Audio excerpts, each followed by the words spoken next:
Coach is on the way. He'll be here in a second. But until he gets here, you got me. But I also, I always got a ram in the bush, a special surprise, somebody coming. So just hang on. We're going to get to it. We're going to give it a couple more minutes, man. Just one more minute. Count it down before we get in here. Make sure y'all can hear me. If y'all can hear me, type 1. If y'all can hear me, type 1.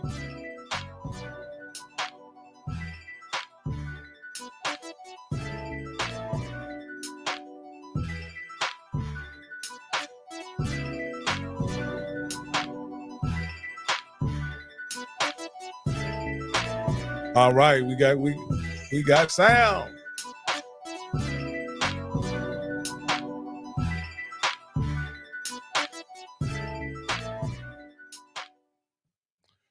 All right. I'd like to welcome everybody to the HBCU Coaches Corner, hosted by none other than the Let's Swag legend himself, Johnnie Cole. But he's running a little late. You let me know. And I'm his trusty sidekick, Rocky Miller, man. And we have a great show planned for you this evening. Of course, as the thumbnail said, we have Coach Cedric Thomas that's going to come in about at 8:30. We're going to hold Coach for about 20, 30 minutes, and then we're going to get back to the conversation. But until then, let me introduce the incomparable Stephen Campbell. Brother Rocky. Can you hear me? I can hear you clear. What about you? Can you hear me clear? Yeah, you're all right, man. You better than clear. You sound like Walter Cronkite at the 6 o'clock news. Hey, now listen, I had real quick. I had to change my name, so Coach, because we doing coaches talk tonight, man. There ain't gonna be no praying. We doing X's and O's and Jimmy's and Joe's. Yeah, Coach, y'all have something real. I don't even know how to explain it. I was able, because Scotty streamed the Board of Trustees meeting at FAMU yesterday, where y'all were all intents and purposes. I thought y'all were going to confirm the hiring of a new head coach, but that's not what happened. We're going to run it all the way down tonight, but give the people a brief synopsis of what happened today at the trustee meeting, at the FAMU trustee meeting. Well, let me tell you what's funny. What really happened was 2,000 people thought the same thing. You had about 1,500 people watching on Scotty's show. You had another 500 on the Zoom, and then I think you had another 300-400 at a couple other outlets. So yeah, it was 2,000 people that thought there was going to be a coach announced, which clearly we saw it wasn't. But what I will say is that, and we're in the political season, we saw how democracy works. And democracy is sometimes very messy. But it is always better to be transparent than not. And I think what we got to hear, because I think the biggest, and Rocky, we talked about this, it was always what somebody said or what we heard or what we thought. We were able to hear all the players in the game tell us how we got to this point where FAMU still doesn't have a coach. So the thing about it, just quickly, is that we had a Board of Trustees meeting, which is by law has to be public and put out there. So it was Florida Sunshine Laws.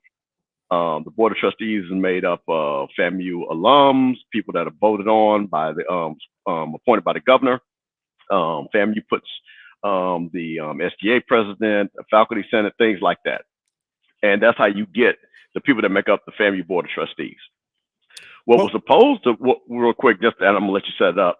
What we thought, again, and I know you'll get to this, we thought we were going to hear a coach being announced. So that's what we thought. So I'm gonna let you go ahead. I think you were going to. No. What I was going to say, y'all gave Robert's Rules one hell of a time today. And what's funny about that, and this is what is so interesting, is that a lot of people have come on these calls, the NAA call and this call, thinking that it was just going to be some free fall. You know what I mean? And that there is decorum that has to happen. There are processes and rules for people to talk and to make motions. So I'm glad that people were able to see how Robert's rules were applied and how it kept things moving. Because what you didn't want, you know how sometimes you've seen on YouTube these city council meetings and they just go haywire and stuff like that, and that's because they don't have a rhyme or reason. You know, they don't follow certain rules, so they usually just have a time limit. So here we follow the parliamentary procedures, and what we did get, which was interesting, is that we found out that 3 people actually knew about the hire, and that was the AD, the board chairman, and President Robinson. And I think that was strategic, that the AD kind of let that be known, which now begs the question is, A, why were only these people the ones that were in the loop? 2, what, based off of their resumes, you know, being academics and, you know, successful business people, how could they advise you on hiring a coach? And was it just simple a rubber stamp? Hey, you just do what you do, you the AD, and, you know, we'll have the meeting. So I think what concerned a lot of people and what concerned me, it looked like it was almost about to be an ambush if things had have went down where they had it planned. And this is and I want to say this clearly, this is not FAMU talking, this is not the National Alumni Association, this is my opinion and what things I'm saying. So it's really what we are looking at to see what happened, is that we saw that potentially that Sean Gibbs was going to be our next coach, and people found out about it. And people, you know, did what democracies do. They stated their opinion very ferociously, you know what I mean? Very loudly. Well, I think what actually, you know, what happened was that this is what I think Tiffany Dawn Sykes, the AD Sykes, was under the impression it was her decision and her decision only. Now, I don't know where she got that information from, but that was the understanding that I believe she had, and even maybe that was reinforced by some members of the board that even stated that after during all of these motions, right? It is her decision to make. However, she cannot make it without input and consultation without other stakeholders. I think that's what she missed in all of this. It, you know, and as far as the FAMU faithful, when you heard that there were people notified, which I'm sure the FAMU faithful assumed, what did you guys think about the overall process up to this point, you know, where you are now? Well, here was the thing. She does have a right to hire the coach. She is empowered to do that. But I think, and we talked about this, and so every AD, the Alabama AD, people keep using his name a lot. You know what I mean? The Texas A&M AD, the Florida State AD. But what, again, is that most ADs understand that you have stakeholders that you're going to go to because you need something. Because the AD is not there on the island by themselves. The AD doesn't pay salaries. The AD they don't come out their pocket and fundraise. They go out to stakeholders. So the best ADs and the best leaders do consensus and buy-in. And what, again, if this was the person, and I want to be just really clear. I think nobody from FAMU would have cared if Sean Gibbs was her selection. The question would have been to FAMU people is why Sean Gibbs was your selection. Sell me and tell me as the AD, this is the best guy for the job. Because a lot of people said so. Yeah, well, here's the thing. And as you well know, my way or the highway, EULA does not work 99% of the time. Because even when you are the boss, you will have people that work for you that will try to screw you when you run your business that way. So that is not a very successful way on, again, running a business or running an organization. Because it works my way or the highway only works when you have the ability to execute everything by yourself in the end.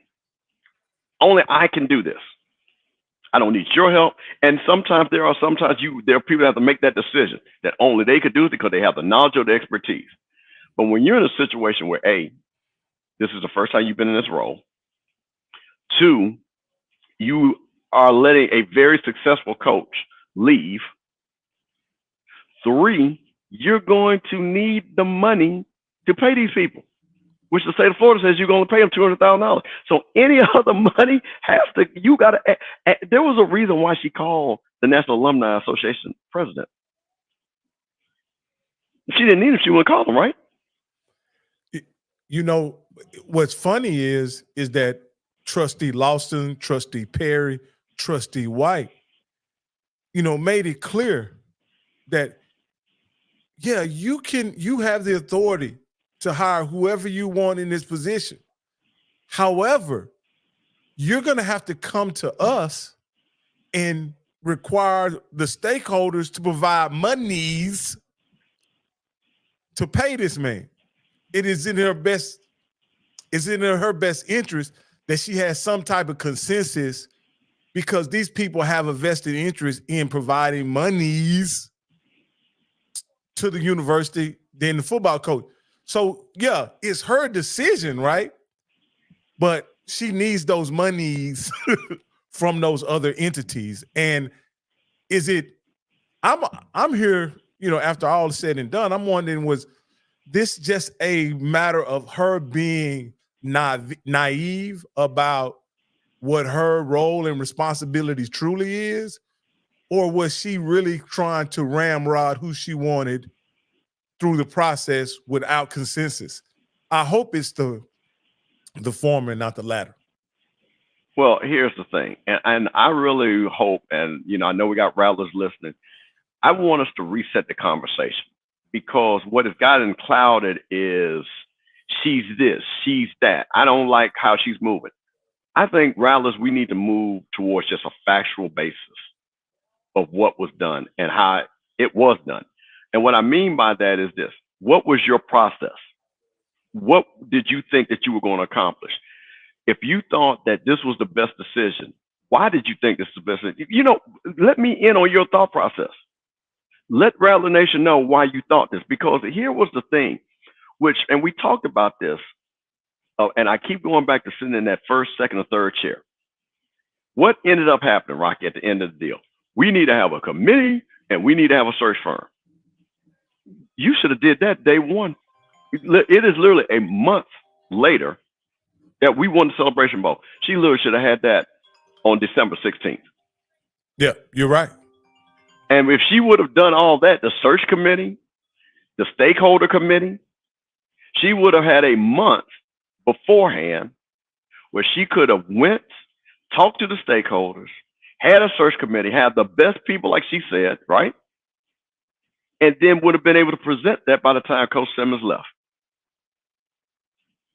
But now you go do things where it looks secretive, where it looks like there's deception. And again, this is perception. I'm not saying this is exactly what happened. She might have literally thought that, you know what, I felt this person would be the best person, and that's what I want to go with. But, you know, I'll tell you something that to me is the biggest thing. The most interesting thing to me is that she clearly doesn't think that Coach Coles or Coach Rolo capable of doing the job of being the next FAMU head coach. You're right. You're right, Coach. And again, here's what I said last week. As we go through this process, and it is HBCU culture, right? In a successful program to promote the next man up. It's not the culture, from what I understand, to take a successful program and go out and get a brand new guy and run the program. Historically, successful championship level programs promote within. And as we're talking about successful championship programs, we bring in none other than the legend himself, Coach Cole. What's going on, man? What's happening, boy? I tell you what, man, we can't sleep around here. We tried to close shop down, and I think Coach, we might need to run this on through spring practice. Yeah, Coach. It looks like that's what's gonna have to happen, Coach, because it seems like it never stops. Well, you know, it's a lot of things just being exposed, Rocky, about, you know, how we do business at black colleges.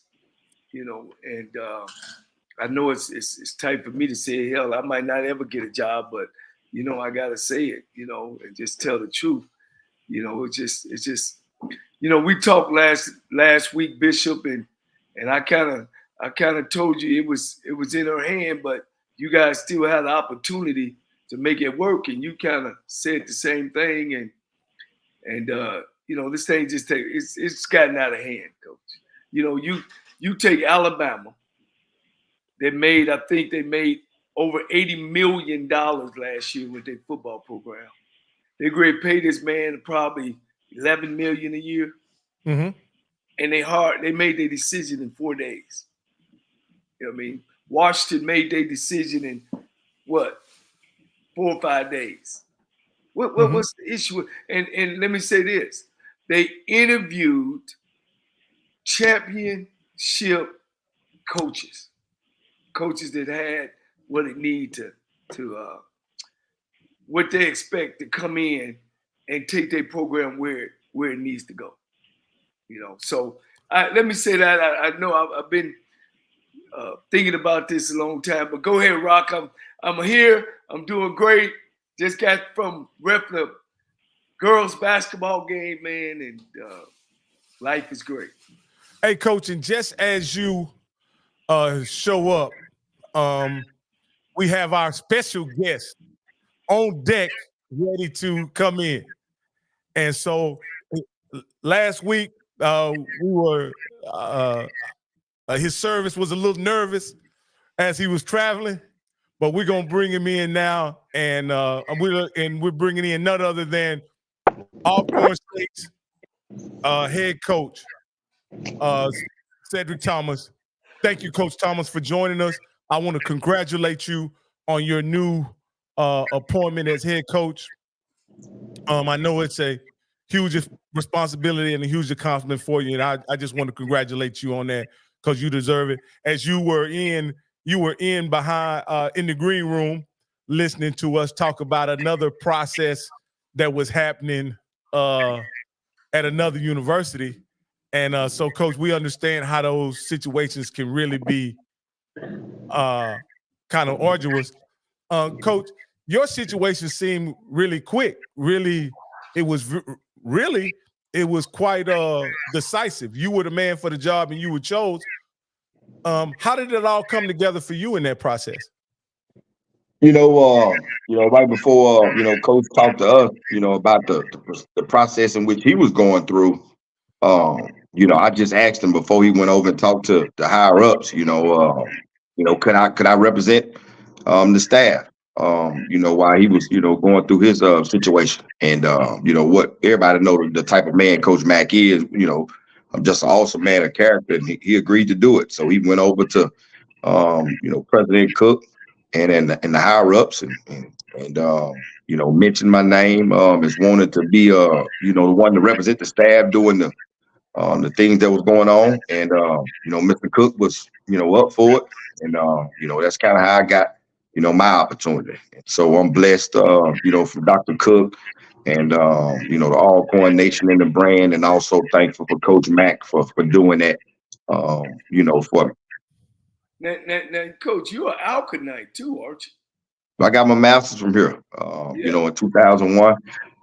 As a graduate assistant under Dr. Thomas, I was able to be a graduate assistant. Worked under Gary Lewis, who was a DB coach, spent some time in the league. Richard Miles, who was on that undefeated national championship team, and was a starting quarterback in that big game on Sunday when they played Valley. Rat McGowan and John McKenzie, who was a legend at Jackson State as a quarterback coach. Carl Morgan was the defensive coordinator. So I was blessed to be around some great ones at an early age, Coach. But how I got here was through Coach, Roger Totten. Coach Totten had just left here, leading this conference in total offense and transitioned to be the offensive coordinator at Pine Bluff. And I was a student assistant there, and he told me about Dr. Thomas. And so he sent me over. Dr. Thomas didn't know me, and he welcomed me in. And so, I come from a great lineage, and this, this sector is really dear to me. Them was my days.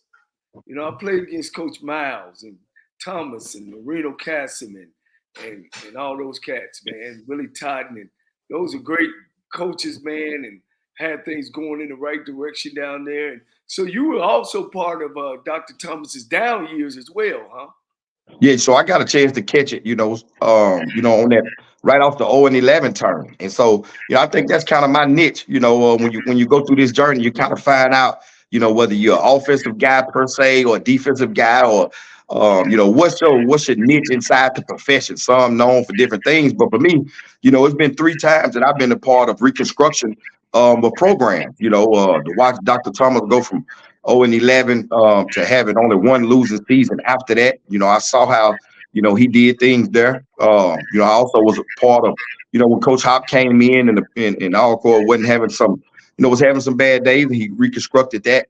But also when Pine Bluff was on the death penalty and Lee Harmon had to come in and reconstruct that thing. I was a part of that class, signing in 1996, but having to go to junior college and coming back in 98. So, that was 3 times in my development that I actually got a chance to be able to see programs get reconstructed. And I took bits and pieces here. And I think that's kind of what blessed me to, do what I did at Pine Bluff and also at Mississippi Delta, and so. Now looking to take over Alcorn, of course, you guys finished 7-4 this past year, so it ain't one of those reconstruction. So where do you go from here with the program? Continue to build in the brand and then continue to get back to that championship mentality and that championship stage. I was part of, 4 times going, winning it too and losing it too. And so I've been on both sides of it. I know what it's like to have those seniors leave, the building, and also bringing in the freshmen to come in and take your bumps and bruises. I call it the Kincaid effect. He was the only quarterback around our time that didn't lose a SWAC conference game. And so, he got Arizona on the rope till he get hurt. However, he touched the football every time and was a dynamic piece, but he also had a 3rd round draft pick, to the Cardinals, and just a great team. And Coach Fobbs, who's one of my mentors, did a really good job. But we lost to those guys twice. And so, but I know what it looks like. I know what it looked like to be able to get over the hump and continue to, have that championship pedigree. And so that's what I plan to continue to do and, continue to build that bridge and lay the foundation that the great guys before me that won championships to do. Hey, Coach, let me ask you a question. As Coach Cole pointed out, you're not taking over a downtrodden program. You guys were 1 game away from playing in the SWAC championship, right? With that being said, what is your short-term and long-term goals for the program that you're taking over? Short term, we want to get over that hump. The 3rd year since I've been here has always been good. So I want to get these guys who hadn't been or tasted that who doesn't have that championship pedigree yet to be able to help them get over the hump, because I know what it looks like. And long term is just continue to having the brand be the face of HBCU, not only athletics, but just the everyday walk. It's great doctors and teachers and lawyers and all different type of majors that come out of here that grace this universe and all different type of aspects. So long term, I want to be able to come back and bring my 11-year-old daughter and say, hey, look, I was a part of continuing the great tradition in which this program has been at a high level, and that's academically, socially, and everything that's associated with.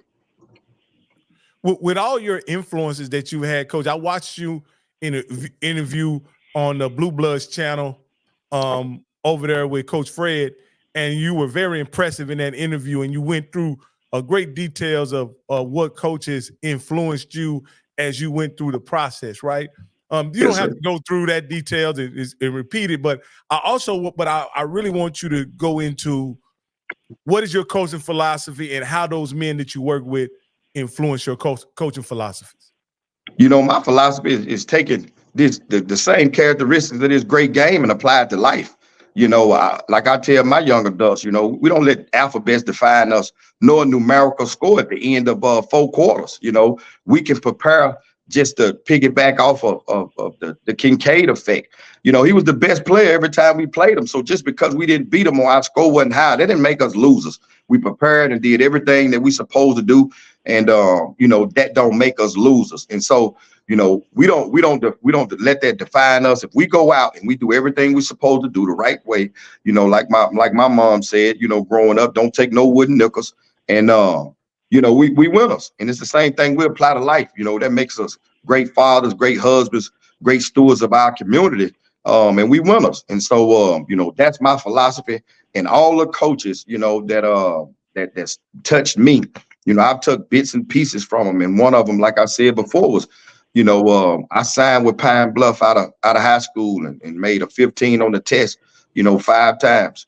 But Lee Hardman told me that if I went to junior college and I got my grades, you know, up to par, that he would still have that scholarship for me, and he did.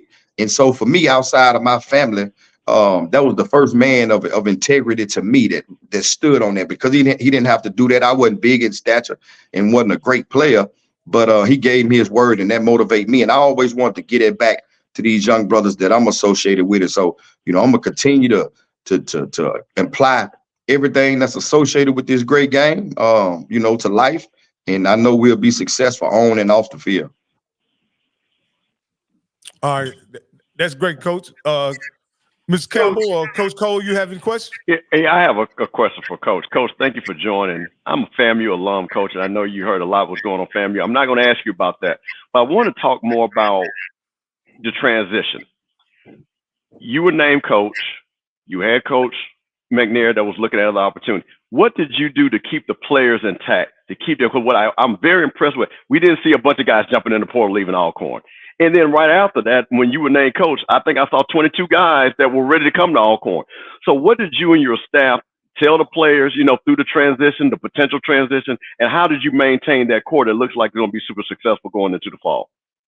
You know, the first thing was, you know, we tied into the pulse guys. You know, that's the Malachi Bayless, that's the Marion Edwards, you know, that's the Andrew Smiths. Those are what we call our committee, the Devin Dawsons. So, you know, I was kind of keeping them abreast of what was going on, because those guys, not only them, but their families, you know, was wanting to know what was going on. And so, you know, I was letting them guys know exactly what was going on. And once I was named, because I always had a pulse, not only just with the offense and defense, but also the specialists also, you know, and including all the everyday workers inside the building. You know, my thing to them was to let them know, hey, look, now that I'm in position of leadership, here's the thing, you know, that we'll do. The mission and the vision, you know, that don't change. You know, Coach Mack was a really good coach, a really good man. And so, you know, when it's right, it's right. And so I didn't want to deviate from that, you know, much, but I wanted them to know that, you know, we was going to keep this thing in line and keep it in order. So my first thing was to call the offensive guys and let them know, hey, look, coach, you know, I know we got some guys that may be leaving, you know, far as coaches, or Coach Mack not being our direct leader anymore, but that doesn't change, you know, what we're going to do. And so I talked to Mako, talked to Truck Griffin, you know, talked to those guys, and they was good. They was good with it, because day to day, you know, I always, you know, had a interaction with those guys. And once I talked to Malachi and Keanu, the specialists, you know, I knew that I could take care of home base. And that was the first and foremost, you know, and once I got the guys in house taken care of, now it's recruiting. Because I know the importance of how you develop and build a program. The first thing is, you know, is the addition of it. And so we had to add pieces. We had 4 D linemen that was leaving, so we attacked that hard. You know, Terrence, my all-conference linebacker, Terrence left, so we had to take care of the linebacker room. And the staff did a really good job. And I ensured them, you know, once I got, you know, the okay, that I'm not getting rid of anybody. I know in today's, you know, culture, you're supposed to just go in and clean house, but it wasn't just about me. You know, it's about Alcorn One, and it's about these young adults that got relationship with these coaches that actually spend more time with them a lot of times, more than they do with their parents. And so I wanted to ensure the coaches that, hey, I'm bringing in a guy here or there, but you guys are safe. Now, you know, if you venture off and you want to do what's best for you and your family, you have that opportunity, but I'm not relieving anybody of their duty. And so that was me taking care of the staff. And after that, it was just a plan of recruiting to add those pieces that we missed to try to get them in at mid-year. And that's where we at now. Yeah. Well, that was the thing that we talked last week, Coach Thomas, about Florida A&M and their decision after they don't want a national title and their head coach leave. Then what happens to the assistants? And things were going on about them bringing a new guy in. And of course, you just said when it's a new guy in, he gets rid of everybody. And being alumni, Bishop was like, that's not fair to the assistant coaches. So you saying that makes me think that that's something that you think about as a head coach, because I don't know, guys, you know that Coach was a head coach also at Arkansas Pine Bluff, you know, and so he's had great experience and have came up under great people. And like you always say, Bishop, he's been in that number 3 spot, that number 2 spot. See, he ready to go, you know. I mean, his conversation is right. I think Alcorn made a great hire. He's in the right place at the right time, and he's not trying to tear nothing down. He's moving forward. I just want to thank you for that, Coach Thomas, because, you know, sometimes people call in and they think, like you just said, a new coach should break it down, or who should be that next coach. And there's no question that you should be that next coach for Alcorn State. I appreciate it. I just didn't want to be the one that, just because the profession is doing it, I just do what everybody else doing. And I think that's the biggest difference from young coaches that's, needing that mentorship of seeing it done the right way. It's two things and two folds in the profession. It's the business part of it that sometimes gets shysted, but it's the integrity part of it also. We ask these kids and young adults to be men of integrity, but yet, sometimes, when we get in certain seats, we don't maintain it. And I just, I know who I am, regardless. I go back to junior college, or I go to a sector where I don't have to play those games. And for me, I'm a man of my word, and I'm a man of integrity. And I understand the profession. Whoever does it, no knock to them, no shape, form, or fashion. But I know who I am, and I know my foundational piece to have success in the profession. And at the end of the day, I'm a servant for these young brothers in my staff. Hey, Coach, we have a lot of coaches. Matter of fact, Coach Cole developed this program so that coaches would have a platform to educate themselves, get their messages out, build their brands, and all of these coaches. Coaches, you mentioned that you had coached at Arkansas Pine Bluff as a head coach prior. And that was part of your resume. Coach, what can you tell a coach out there who may have gotten an opportunity to be a head coach, and for whatever reason that opportunity didn't pan out and they had to move on to other opportunities? What did you do to keep yourself in line to be a head coach and prepared to be a head coach? What was your mindset once you went on to greener pastures or left that opportunity? Did you always keep in mind, in the back of your mind, did you want to be a head coach? Were you constantly applying for jobs? What was your thought process in trying to get your way back or after even leaving that head coaching position? For me, it was just being a great assistant. Once I, got through with my journey at Mississippi Delta, my thing was just coming back, being the best defensive coordinator and the best assistant coach, because that's what you learn when you're in that seat. You're only good as your assistant. And I felt like, during my journey, I was a really good, unselfish, assistant that did it for the team. And that's spending a lot of time away from my family, whether it was a linebacker or offensive lineman or quarterback. Hey, you give me a gas card and a vehicle, I go see him. And that was just doing it for the team. And so, I had no aspirations of being the head coach of a football team again. But on that journey here, you bump into people and, just kind of like growing up when your parents and all your mentors tell you you're special. Well, looking in the mirror, I can't dunk. I can't run fast. I don't do all these things that ones would perceive as special at a 15, 16-year-old brain. But yet and still, I got a lot of people that's coming and telling me that I'm special, but I couldn't see that when I looked in the mirror.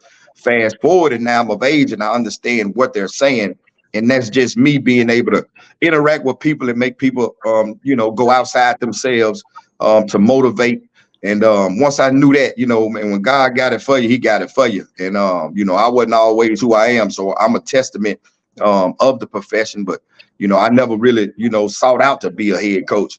Again, I was fine with making whoever in that seat, man, the best head coach, and me being a great assistant, because I know how important it is, and I know how it makes the ship go a whole lot smoother when things don't get to the head coach by being in that seat. However, what God got for you, you can't hide from it. And this was an instant that, when Coach Mack was getting ready to go talk to administration, and I asked him that, that was really to save the staff, because, at that time we was unemployed. When Coach go tell them, hey, look, that's it. Things didn't work out. We're officially unemployed. We don't have jobs. And so for me, that was taking it, for them guys to say, hey, look, whether they get a search firm or they make me interim or they bring somebody in, this at least secure, the bag, like the kids say, for a while, till we get things situated. So how's recruiting going for you? Are you at your numbers? On signing day, will you have some numbers, or you'll continue? What's your philosophy? I heard you are a great recruiter, and I heard a lot of great things about you. Everybody I talk to you about you say good things, and I like your swag, and let everybody know too. I took care of that beautiful daughter he had. At one time, he came down through Texas, and him and his wife went out, and they let me take care of the daughter. I appreciate it, Coach. Almost definitely. Coach, I appreciate you, man, and what you and your brother, what you guys, done for the profession. I appreciate the platform, because it's a lot of brown faces, such as myself, that didn't think we would get this chance. I turned down a lot of jobs in that 10-year sector at Mississippi Delta, because I couldn't understand why they kept telling me you don't want to be a black college coach. They don't go on. And I couldn't figure out for the life of me for a long time, like, what's a black college coach? But it was guys like you, that paid away. My first job, a lot of people don't know, was at UT Martin. And, we played Tennessee State. And, that was the type of background. That was the game that I was used to. Couldn't wait to circle on my calendar, because it was where I came from. But the normal, SEMO or Murray State or, and Tony Romo was at Eastern Illinois. It wasn't a whole lot of people coming to show up, for them games now. And so when we played Tennessee State, that was huge, to be able to see that. And so, I'm forever indebted, man. I'm blessed to be a part of the brand. And, I can speak for leaving a head coaching seat to go to a group of 5 school. I left a head coaching job to go to Southern Miss. And so I can sit and I can talk about it, because I did that. And, just trying to search and find who I am.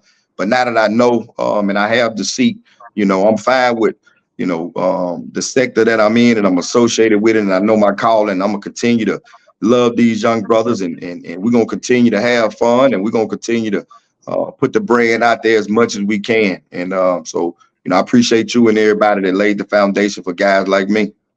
Well, Coach, talking about you leaving Pine Bluff and going to Southern Miss, why did you go? Why did you give up a head job at a HBCU? And some of our watchers, they say, well, why are our head coaches always going over to the plantation and coach for them and not stay at a black college school to coach it? Why was your reason to go? You might have been one of the first. My biggest thing was a retirement. I'm a Mississippi guy. I knew I had left Pine Bluff in a better place. But when I had a older guy that was teaching me in the junior college sector, because he was on his last 3-4 years trying to shut it down. And he got 3 years in Alabama and 4 years in Florida, where here I am. I could get my highest 4 from Southern Miss. That was actually what I was making at Pine Bluff. So it made sense for me to come back to get, closer to those highest 4, put me back in Mississippi, where I knew, this where ultimately we're going to shut it down at. I don't want to be, if I don't have to, Nick Saban age, still out here running behind 18, 19, 20-year-old brains. No knock to whoever does it. However, I don't foresee me doing that, and so I had a young coach that taught me about, hey, don't be jumping state to state. Hey, understand vesting, understand that Mississippi has one of the best retirement sectors in the union. And so I was privy to get that information. So when I had opportunity to go back, that was my main reason, for doing it. And once I got in there, I learned a lot of nuances of football that the average HBCU coach, he doesn't get. and that's the honest to God truth. Rick Miller, was our D-line coach. He was the D-line coach for Lou Holtz. His son is the DC for Michigan. So you just all that wealth of knowledge, I'm sucking him up, getting all that information, just him alone. His son was the DB coach with the Ravens. So I was able to pick up a lot of bits and pieces while I was there of just nuances that I honestly don't believe that the average HBCU coach who doesn't have those relationships can get in those meetings and understand the why. I don't think they have that. And there's no knock on them, but there's no sector coach for us to actually get to them or get close to them and rub elbows. I just left the convention, but it's 500 people sitting out there. He ain't gonna tell you everything. He ain't gonna give you the why. He ain't gonna give you the adjustment, and you can't find it on YouTube. And so I was blessed enough to get in that room and be able to get all the nuances of that. And so once I got that and realized that, honestly, this ain't what it all cracked up to be. We got some great coaches in this league. There's some great coaches there. And my thing is, what I'm disappointed is when a lot of our coaches do go, in my fraternity, there's a motto to say lifting as we climb. And it ain't a lot of lifting. It's a lot of, I made it. Hey, look, I try to get you in front of somebody. However, it don't happen. And so, it's no knock to HBCU coaches. There's some great minds in this league. There just has to be a platform to get us around them where we can establish their relationship and friendship with them so they can see not only that they're great coaches, but you can trust them. And that's the biggest thing. It ain't so much the X and O's, it's a trust factor. I'm not hiring guys that I don't trust, regardless of the football. I can handle the football. I need to know if the bridge is burning down. Are you going to call 911 or you going to find ways to get this fire put out? And so I got guys that I know ain't going to be on that phone putting that fire out. They're going to be trying to help me. And so I think that's the ultimate deal of why I left and just some nuances behind doing it. Well, those are things that I talk about on the show, about our guys and how we go about coaching and learning and how we moving up. And do you know, Coach Thomas, that out of the last 23 years, all the championship coaches are on the shelf, and not by choice.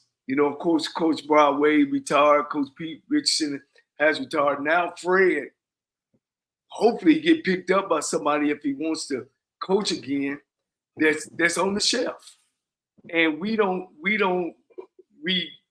tread our coaches. We go from head coaches to not in the business at all.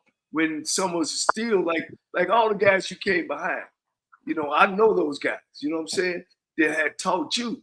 Now you in the seat, and I'm pretty sure by listening to you, you're going to give them that type of information. But speaking to athletic directors and presidents, we got to know our football program. We got to know what we need, what type of guy we need. We just can't continue to hand jobs out.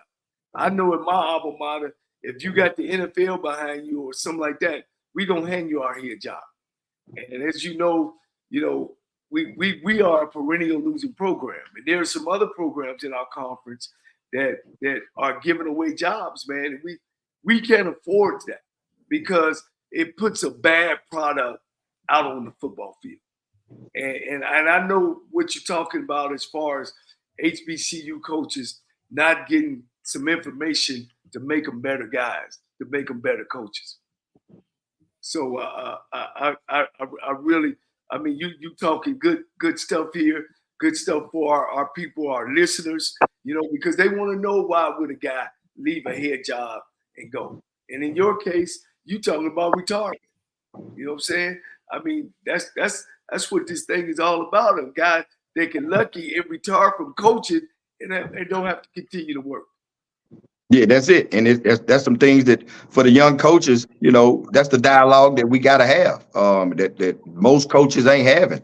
And then you find yourself at, 65, 63, 68, 67, whether you by force of choice, got to go out and you keep telling them 18, 19, 20-year-old brains, this ain't the same, but yet you forced to deal with it because you got 8 years in Alabama, you got 6 years in, Florida, or you got 3 years in South Carolina. That's if you choose to. There's some guys that really tapped into the profession, that really love it as such. That's just not who I want to be, where I'm forced to have to go out and work as such if I don't have to, because I had an older coach to tell me the importance of being vested in the state of Mississippi when it comes to retirement and 13 checks and double dipping and all that. So I'm on game, and I plan on using it when I shut this thing down.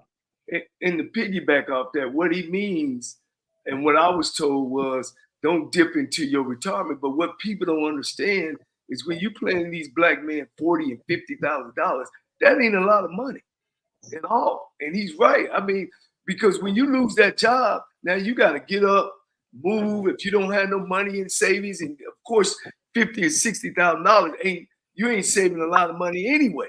You know what I mean? So now you got to take that money and help move your family, and then you're there 3 years, and then you got to move again, and then you wonder why Coach Simmons jumped from being a head coach at Florida A&M to go get that money. You know what I mean? We got to these schools are not loyal to football coaches.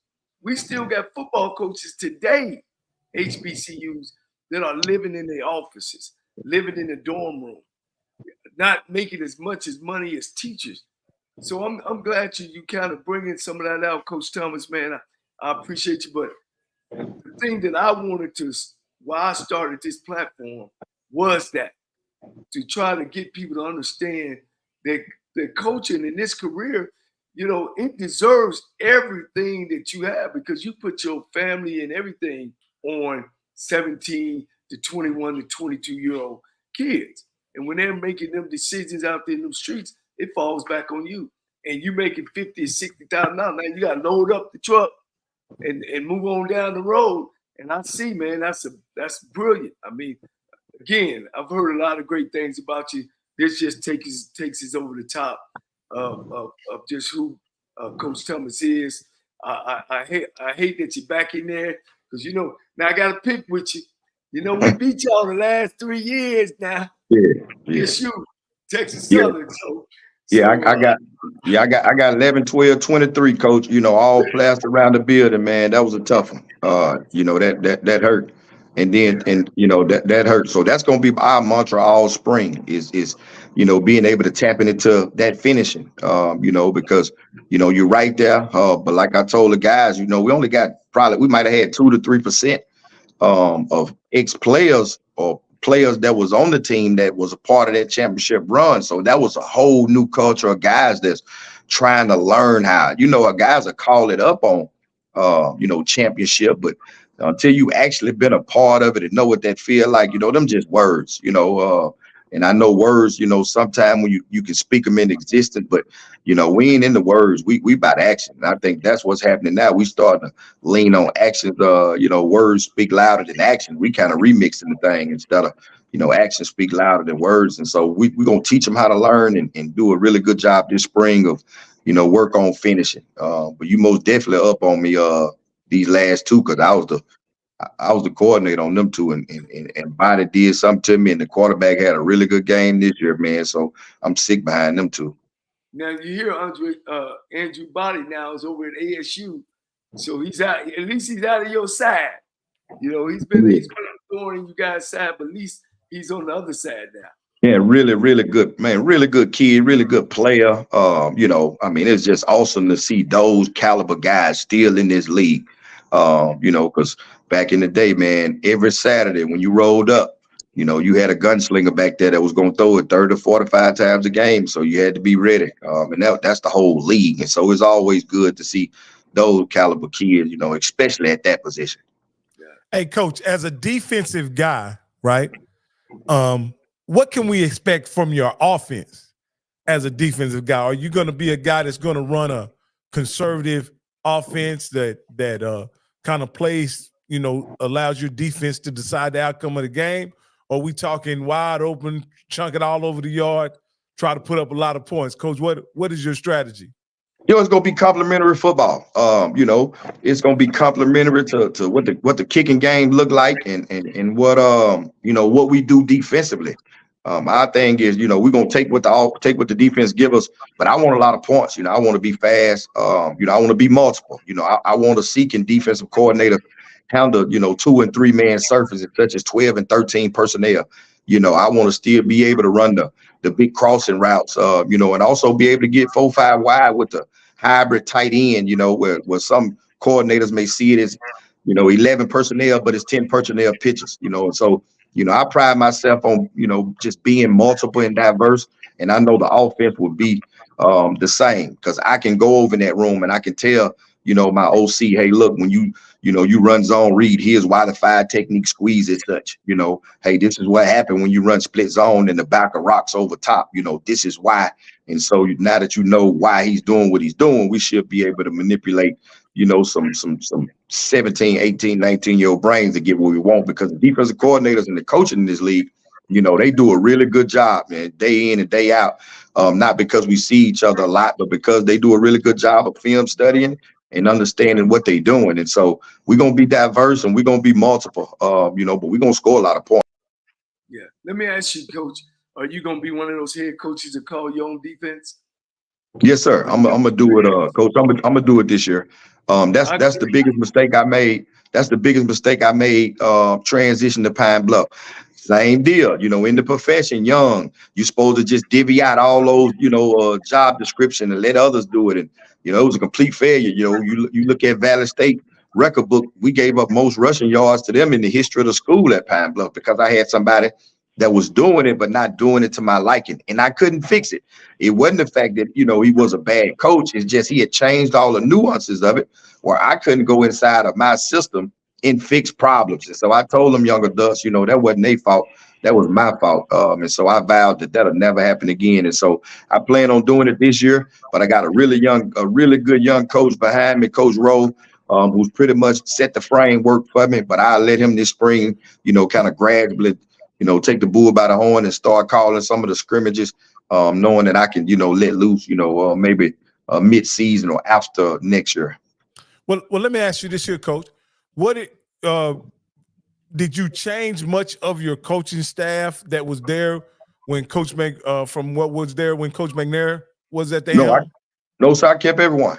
I kept everyone. I got an OC that's coming in, and he's bringing an O-line coach. But for the most part, unless something changed, when they announced me, I told them guys, those guys safe. You ain't got to worry about going into Christmas, unemployed or looking for a job, because I saw they work. And that's one of the biggest things about being able to get in that seat. You always you always on the job, and you interview and doing the process. So I see how those guys rock, how they work. I see how they interact with those kids. And that was the job interview for me. And so I left those guys in place. Well, it also says a lot, Coach, that none of those guys wanted to leave once you were named the head coach. So that also says just as much as you not wanting to run, replace any of those guys. Go ahead, Coach Cole. Yeah, I got to ask you. I know our people watching this, and I know the Alcornites. I got to ask you: have you had an opportunity to talk to Fred, Coach McNair, since all this kind of went down? Because we all SWAC, and Fred McNair and his family, and of course Steve and Alcorn, man. We hate to see, because he one of us. Ain't no doubt. Yeah, you had a chance to kind of talk with him about not actually what he's doing, or what is he fine? Is the family fine? And because that's a big blow. No, not personally. I hadn't talked to him yet, but he still got to get some things. He got to come back to campus, and I wanted to be face to face, because I want Coach to always know he can always come back. And I want to, bounce some ideas off of him. I want to be able to, talk to him about certain things, on the journey in which he was here. He'll forever be a mentor and a big uncle to me, and can always grace the sidelines no matter where we are. He's done that. He laid the foundation for that. His wife still send my wife, congrats and scriptures and things and such. So for me, it's family. And, so as soon as I get a chance to lay eyes on Coach, we most definitely going to fellowship and discuss, business as usual. Coach, I can't say enough, man. All I can say, tell the other SWAC, Alcorn is coming. Hey, that's still you coming, man. I know you coming, man. You get my bones chill. You know, yeah, that Well, you look, respect that. You respect Coach McNair. He's an Alcornite. He's a part of the family. No matter what went down, no matter how it went down, and I think that's big time, Coach. most definitely, most definitely. It's family, for me. And if you talk to any of the coaches, that's what they're gonna tell you. You know, we don't make enough money for us to be running around here talking about business decisions. You're like, come on, it's family. And so I'm just not getting into the business aspect of conducting as such. It's family, and it's me taking care of these young brown faces and these kids that's on campus, and also these coaches, and then the institution. We know what they do and the support that they bring. And so, man, we ready to go to work, and we ready to make everybody proud, of this journey, and get the Braves back on top. Coach, one of the things I was thinking about with my show, and I hadn't said nothing to Rocky, I might as well say something. I mean, we might bring our show. What you think about us bringing our show to the spring practice, and actually be right there? We trying to take this thing to the next level. We talked with the CEO of HBC TV Go. I got some other friends, Stedman Graham, and some other guys that I really want folks to meet Sid Thomas. So next time you ain't jumping from a head coach to a position coach, you jumping from a head coach to a bigger school, whether it's predominantly white or not, because people need to know who Cedric Thomas is. You know what I'm saying? And your knowledge and how you go about approaching this game, man. It's very few of you. I always tell my guys on the show, 75% of the coaches ain't winners. And said, I know right now you 25. I know you gonna get it done, and I'm excited about seeing Alcorn this year. We most definitely go. Yes, sir. No. I said we got the Alcornites in here, and they saying, Coach, it's Alcorn, Coach. It's Alcorn. Not some corn, but Alcorn. Hey, tell her I'm saying the northern way. And right now, this is my show, so I'm saying Alcorn. No, I'm understanding. No respect, say, Coach, they're gonna get on your. I'm say, Coach, they're gonna get on your head. Yeah, Coach, I'm gonna say they look, they calm and cool about a lot of things, but they gonna get on your head about that air now. I'm telling you, they most definitely gonna get on your head. I apologize to the Alcorn Nation. I apologize. I'll be the first. Hey, Coach, let me ask you this, Coach, and this is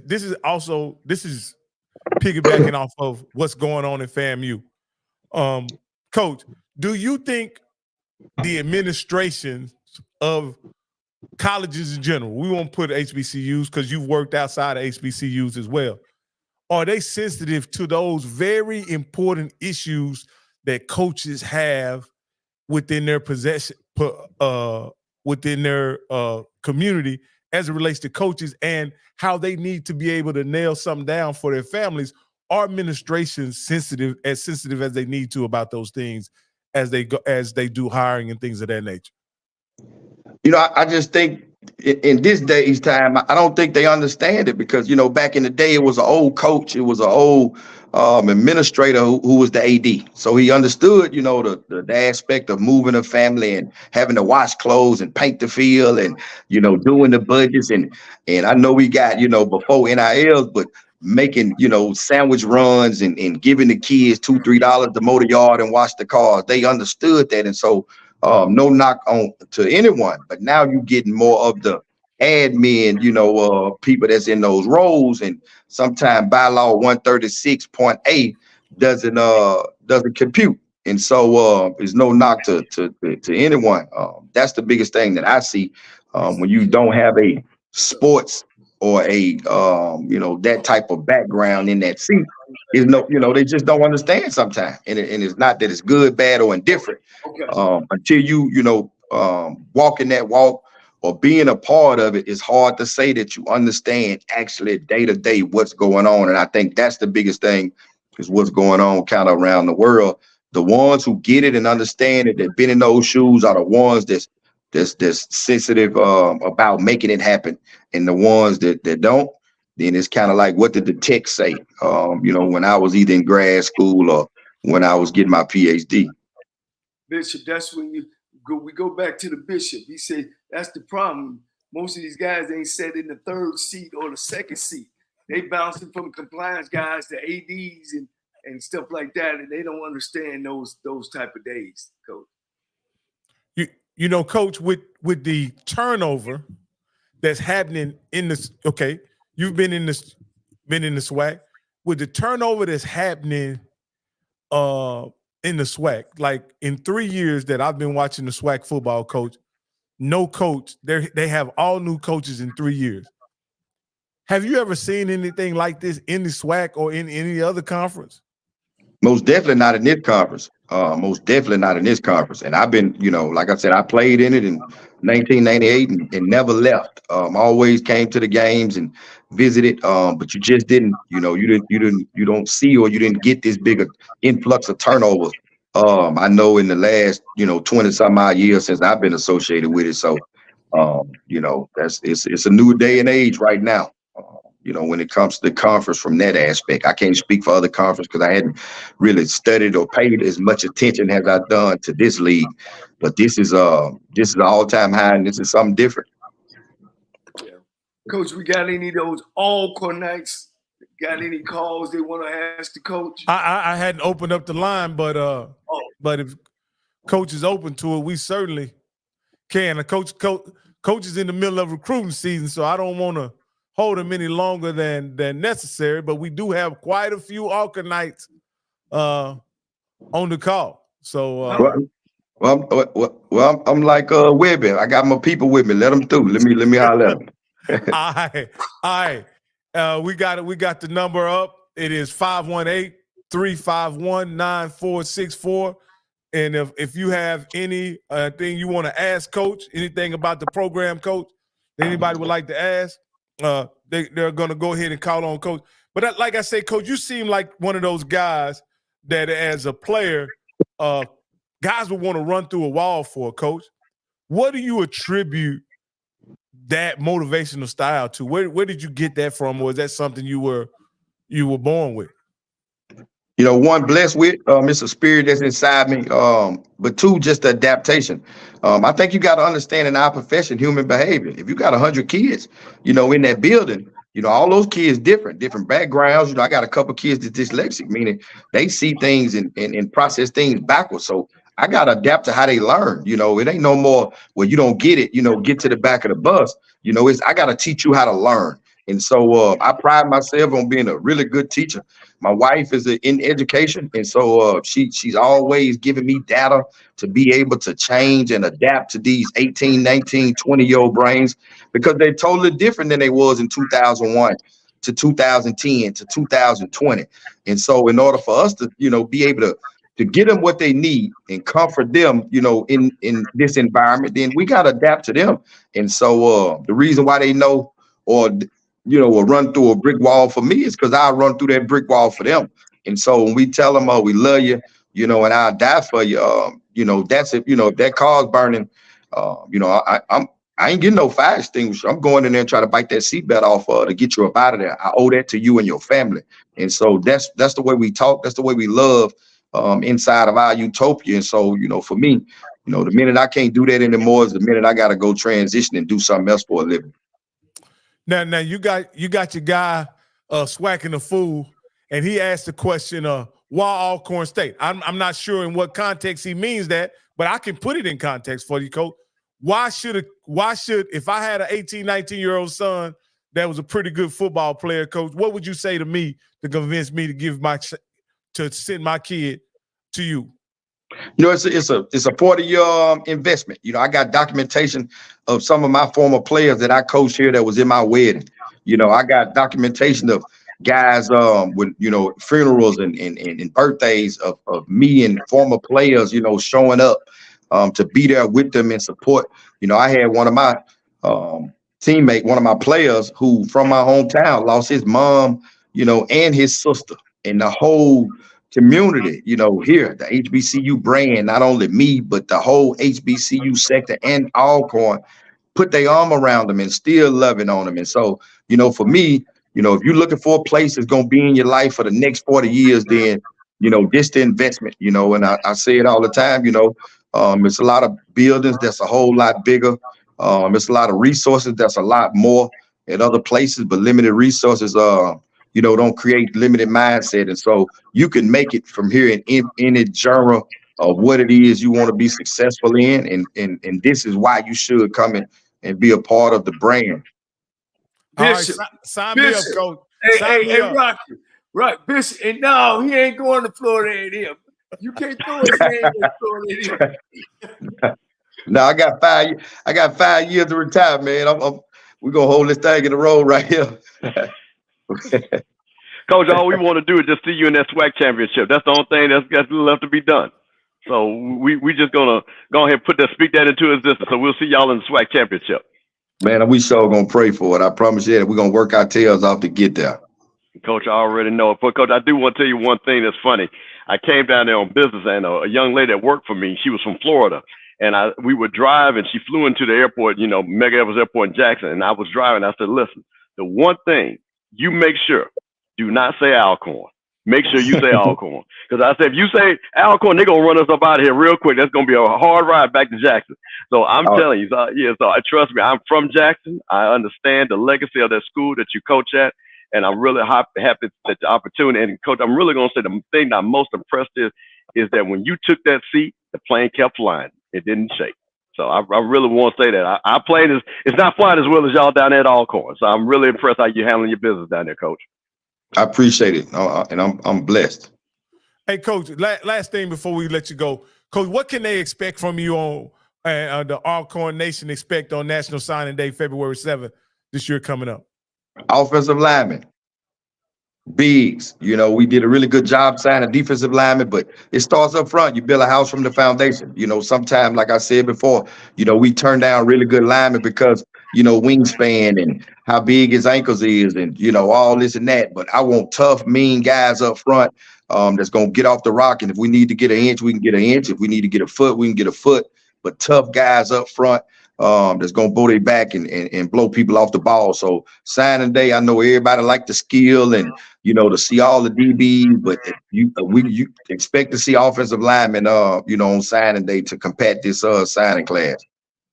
Coach, how many you got coming back on defense and offense?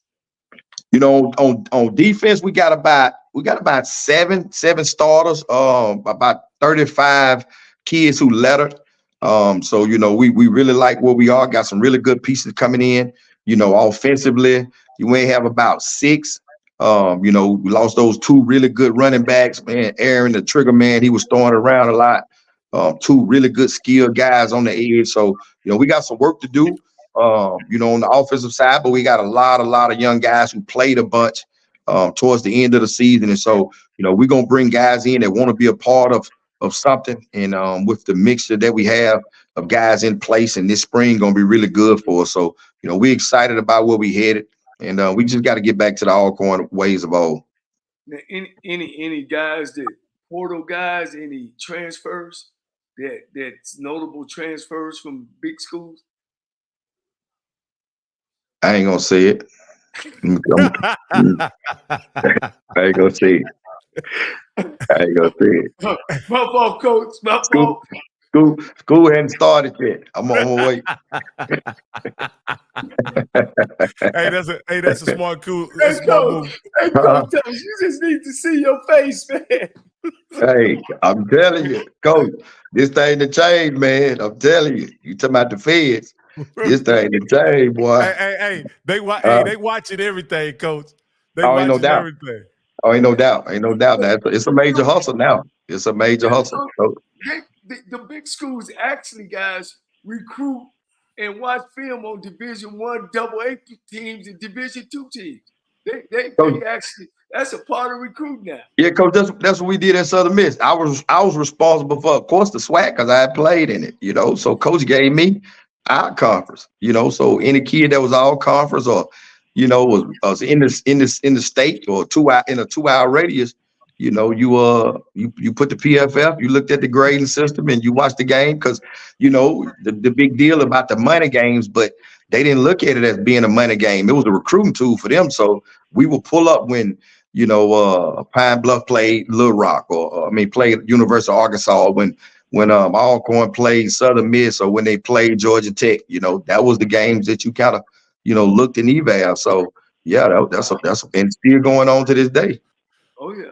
Oh yeah. A whole bunch of stuff going on to this day, Coach. A whole bunch of stuff. Hey, Coach, will you be part of the scheduling process moving forward, or do you leave that up to the AD? I'm gonna be hands on with it.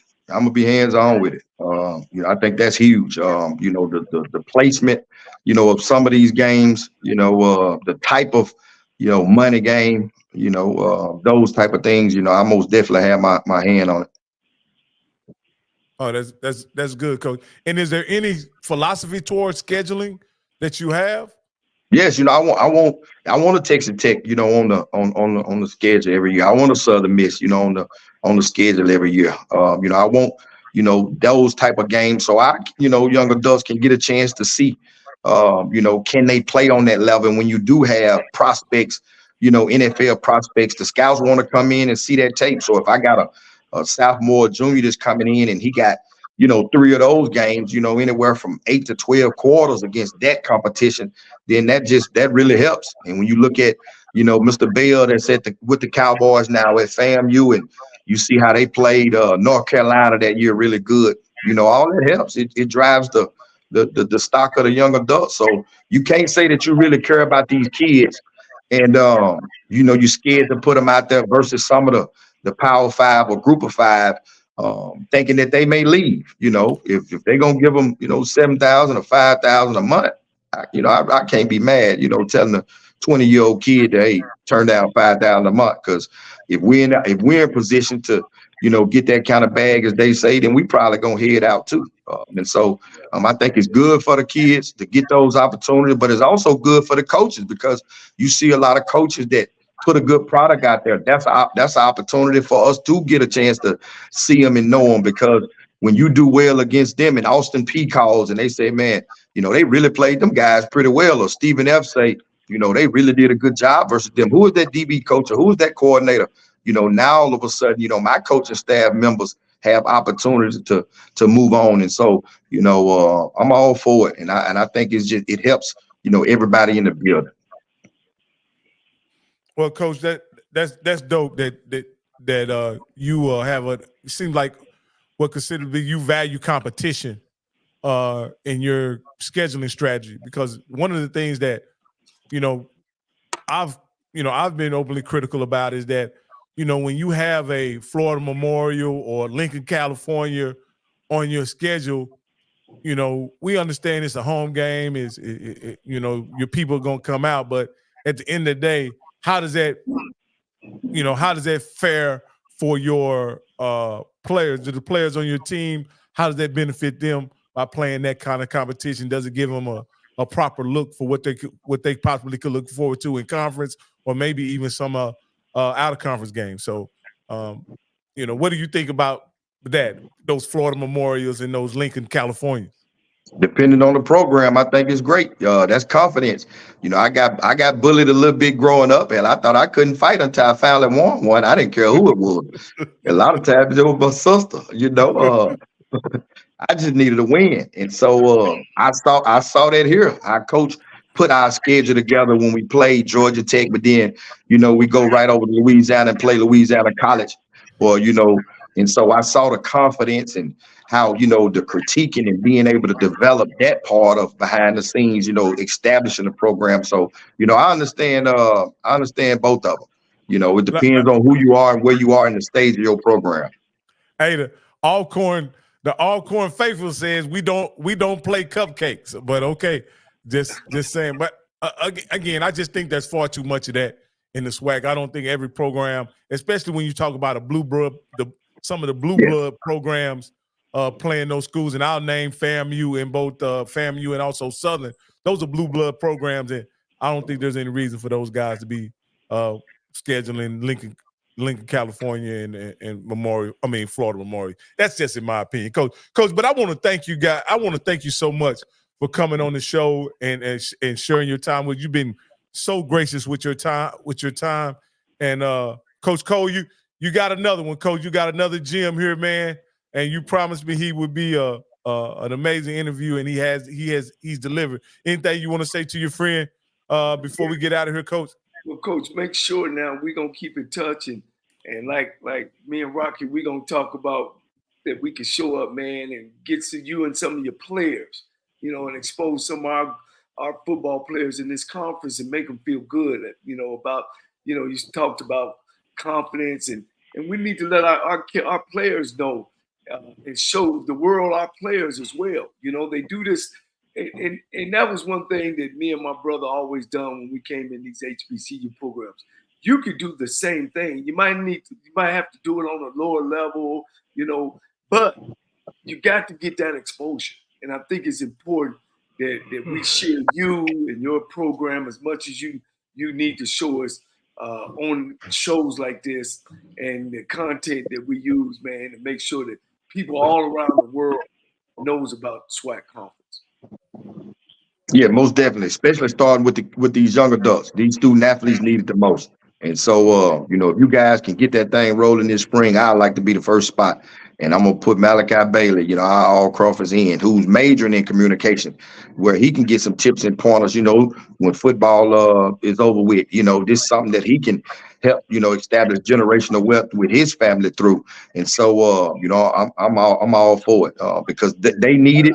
They need that sense of pride. They put in the same work that other guys do in different conferences.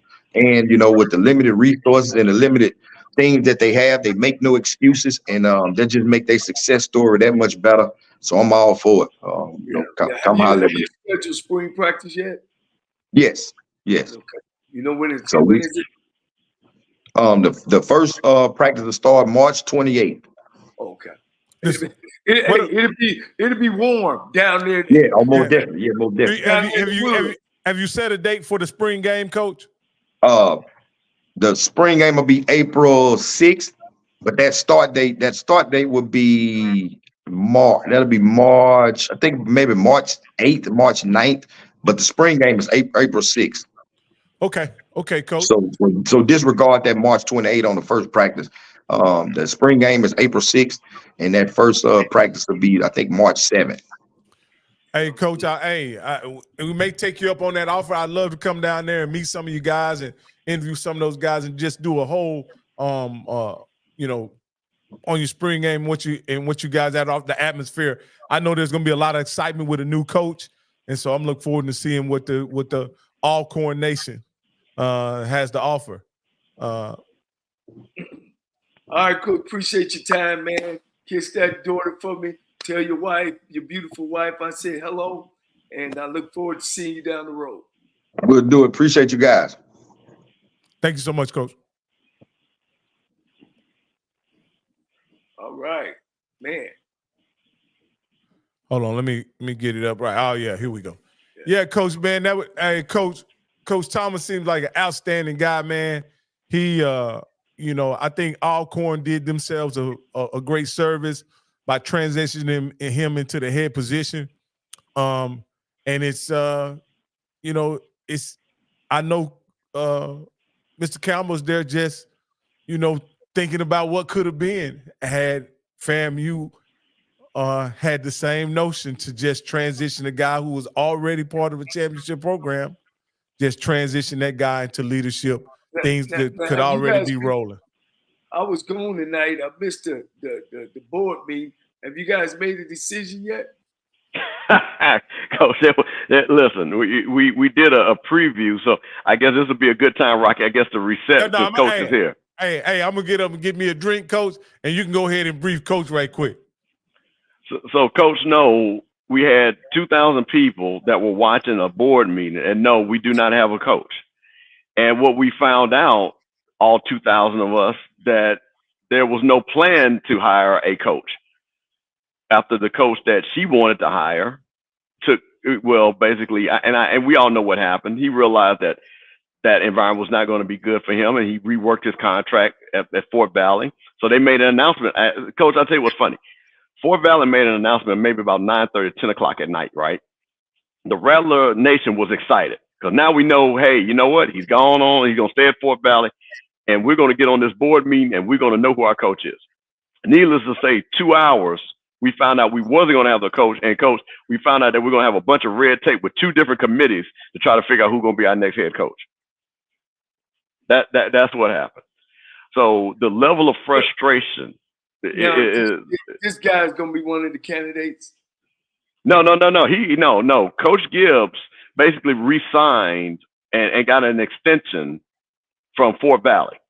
Okay. But I think Coach Gibbs did that because he understood, and this was on good authority, that the Board of Trustees was not going to ratify his contract if he was put up. So he did the smart thing.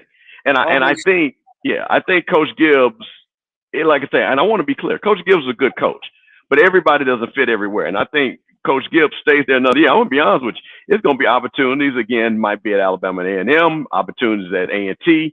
Places that he might have a different feel where people would be more welcoming compared to coming down at FAMU, which I think just wouldn't have been beneficial to his future career. And things like that. The thing about it is you talking about the national champions.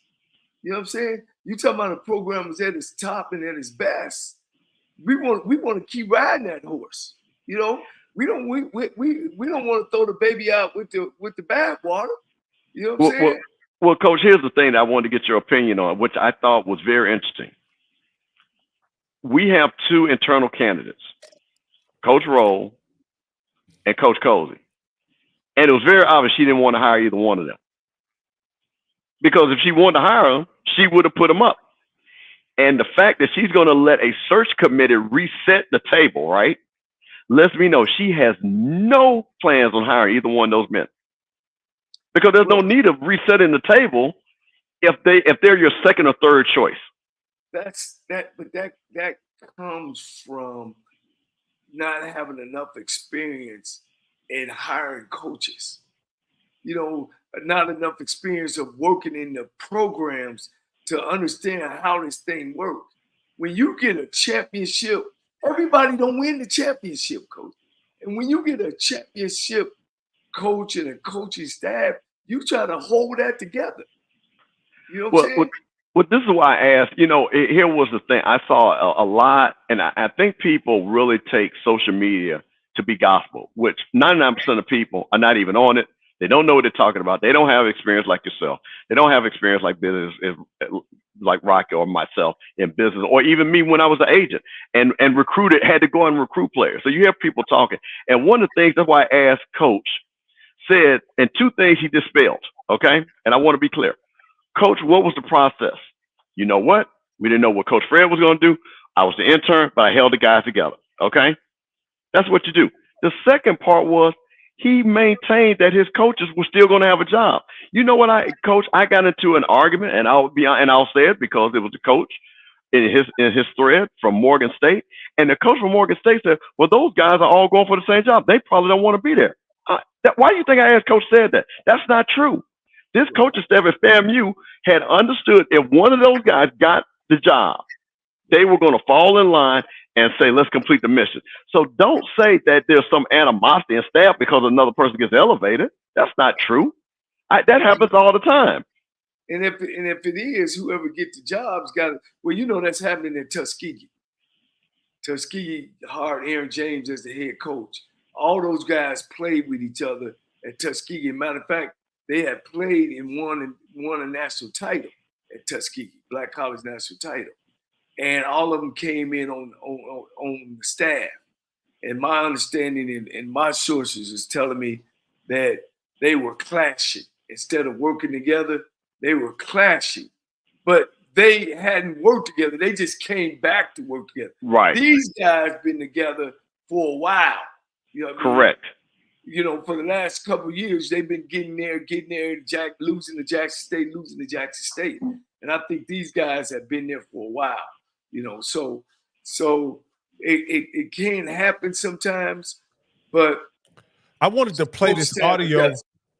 I wanted to play this audio if it's available. This is okay. Let me set this up and say this is the opening of the meeting, and the athletic director is giving a briefing to the board of trustees. I just want to play this about where she is in the process. I hope you guys can hear it. With the status of the FAMU football head coaching vacancy. Upon learning of Coach Simmons' decision to pursue another opportunity, I began outlining my vision for FAMU's 19th full-time head football coach. After establishing my vision for this role, based on what I determined to be programmatic needs on and off the field, I met via conference call with the FAMU Football Leadership Council. I also took calls from individual football players to find out what was important to them in identifying our next head coach. I immediately began a search. It was important to me that the search be comprehensive and thorough, yet swift. Lies. I enacted this strategy because I wanted to provide stability to the program and also being mindful of the upcoming National Signing Day on February 7th. I was motivated by the desire to retain all of our talented student athletes, as many coaches as we could possibly retain, and to have a coach identified before the upcoming signing day. A number of candidates were considered for this vacancy. Lies. I received calls, emails, and texts from agents, co-workers, alumni, and coaches referring themselves or others. After reviewing candidates, I narrowed to a pool of smaller candidates and shared their resumes and my feedback on these candidates with Chairwoman Harper and President Robinson.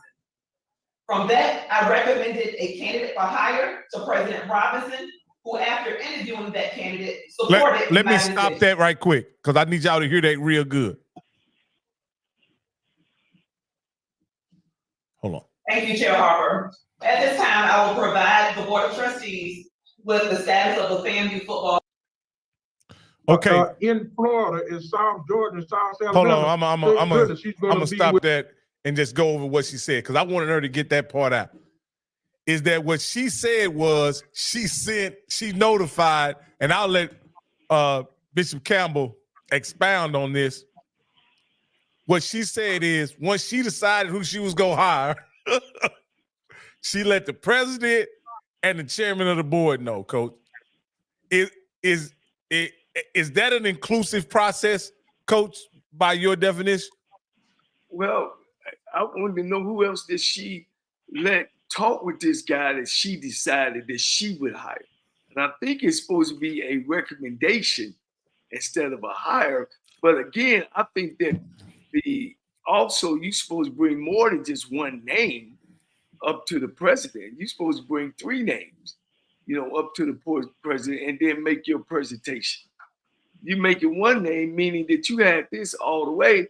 And I guess she was going by all these people calling her. So she just reached out to who she knew, and it was a homeboy hookup. I just gotta say it was a homeboy hookup. And I just think that she didn't, or whoever she was asking for advice, didn't give her the correct advice. They kind of leaned towards trying to get this guy an opportunity to be the head coach of Florida A&M. Because I would have told her, look, if it ain't broke, don't fix it. And it ain't broke. So it's best to look inside or bring an alumni from outside, if you are, that knows these guys, and keep your ship rolling. Don't pivot and start going the other way. And I think that's what she did. She got some bad advice. Okay. I see somebody in the chat says a bunch of assumptions from the panel. What I'm about to say are no assumptions, because I know the timeline, and I also heard what she just said, which was already confirmed for what I know. She said she did a comprehensive search, Coach Cole. How can you do a comprehensive search when you didn't interview anybody? She said she did a comprehensive search, but she had nobody else that she referred her candidates to. She said that she did and got emails and resumes and phone calls. But the only person that we found out that she said was Sean Gibbs. And then the 2 people she talked to, that she said that she talked to, was our president, who has no athletic background, and our board of trustee, who has no athletic background. Neither one have been in a situation of hiring a coach, being a part of athletics. They are outstanding people academically and from the business world. So you come on a national board and then you admit that you did not do a comprehensive search, but you said you did. When you did not, how can a comprehensive search when you don't even interview the internal candidates, Coach Roll, Coach Cozy?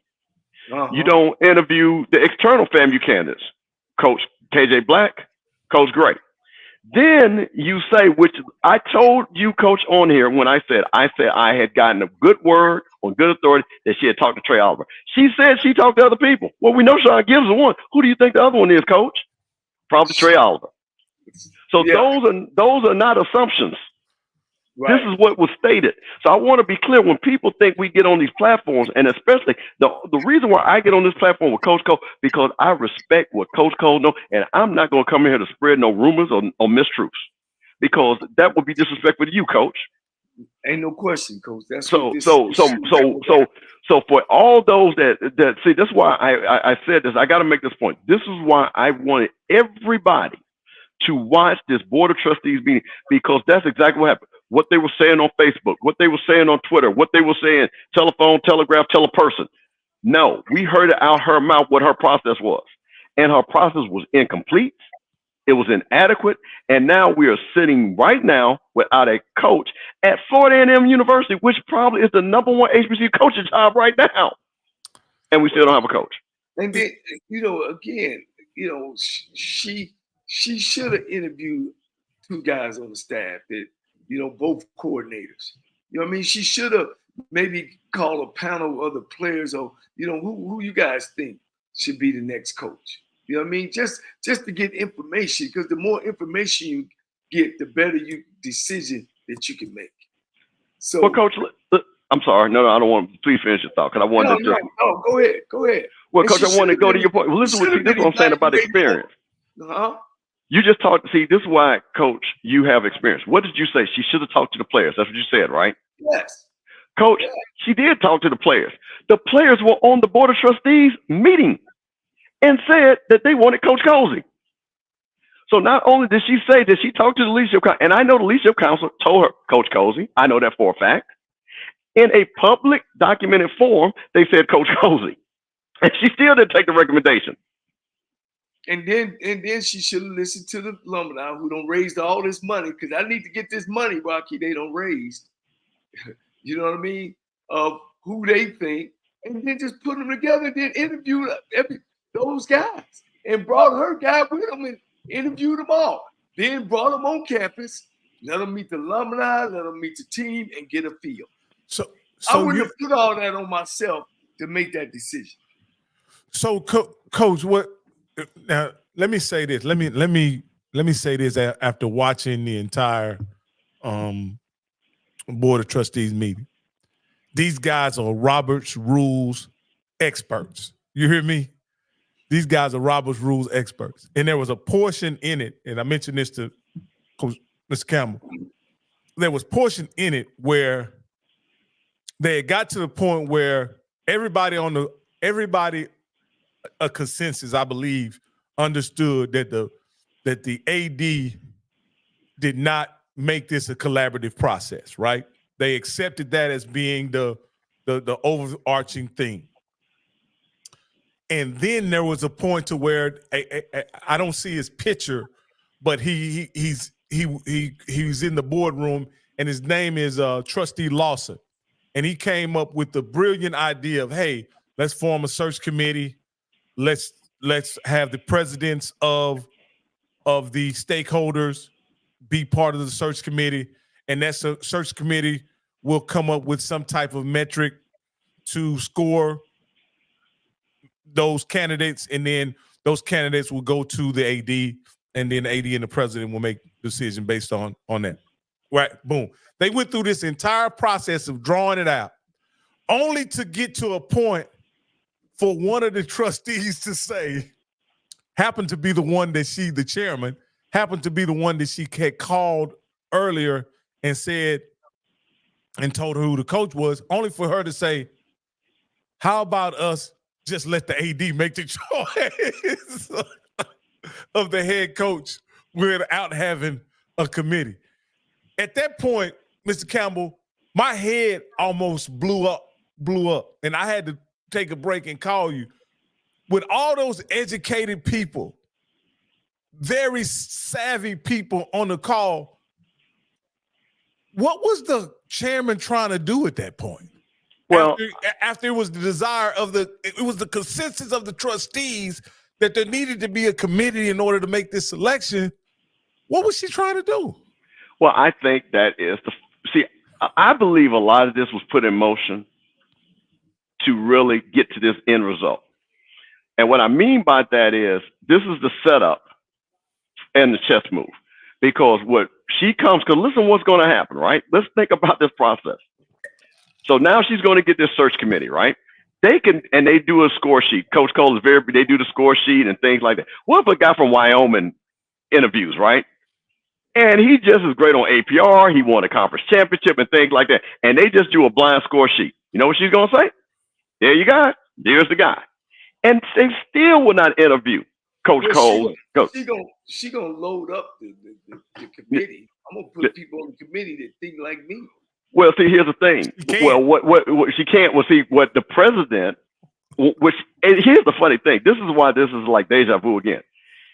They asked the president to help formulate the committee. He did this exact same thing with the AD committee, with the 18 people that did not select her. So the same thing is like a bad nightmare. So once again, here is the thing. You're going to have a situation, and this is what, Coach, we talked about, sitting in that first or second chair or understanding it. If you were going to do this, you know that today is 1 month ago that we won the HBCU National Championship, Coach. You know what's the day you should put that committee together? The next day, tomorrow. Right. So you would have had literally the time, because you could have said, Coach Simmons, because she knew that Coach Simmons had this offer or was thinking about leaving. He asked for the money. So you go to your stakeholders and say, hey, there might be opportunity that Coach Simmons is going to leave. Let's get everybody on board. Here is my person that I think would be best. Because now you go to each individual stakeholder, right? Okay, I don't know Coach Gibbs. I meet Coach Gibbs. You know what? Wow, Coach Gibbs is a really nice guy. I go to the next stakeholder. I'm building my platform. I'm building my argument. So then when I'm ready to present him, all the stakeholders that have at least met him. And now they don't make an assumption about, because you know the biggest thing about Coach Gibbs, what hurts him? Nobody knows him. Right. And I mean physically talk to him. So they know him through a video that he got in a fight. He knows him, Coach. Yeah, well, see, the problem is the stakeholders didn't. So what you do, if I'm going to hire somebody, as someone who has hired over 500 people in my 30-year working career, I've always been a manager. I've always been a boss.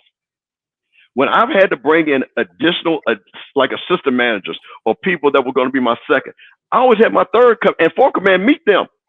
Well, because I knew if they did not work together, it was going to be a problem. I didn't just bring them in there and say, this is going to be the guy that's going to be the guy. Who did Coach Simmons recommend? Well, here's what Coach Simmons did. Coach Simmons recommended it indirectly. He said, Coach Cozen needs to be an interim coach. That was basically his recommendation.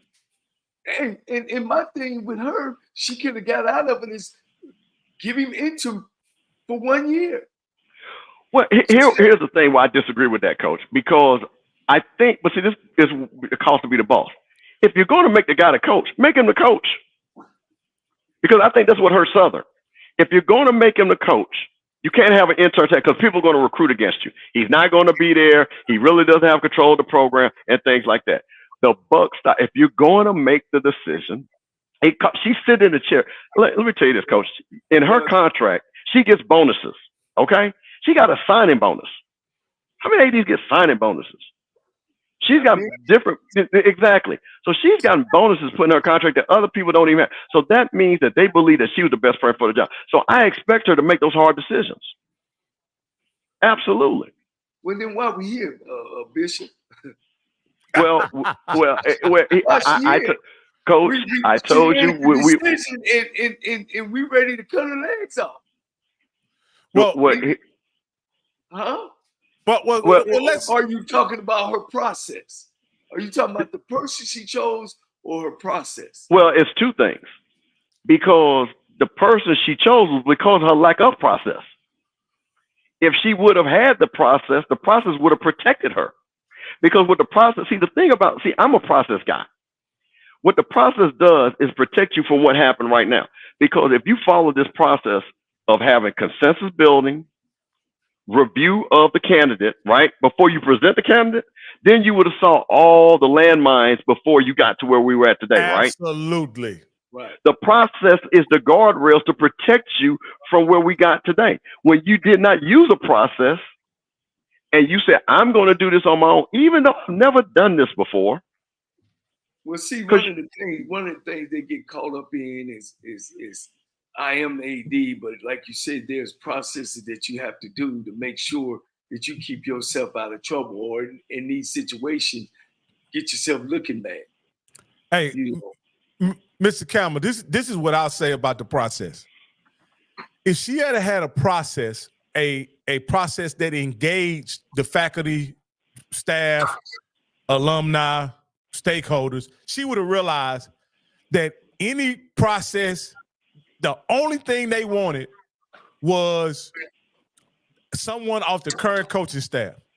Now, hold up. That's not that she doesn't have to make that decision. But if she is gonna go outside the current coaching staff, she needed to open that up to everybody in the world. You understand what I'm saying? Like that's I think that was the issue is.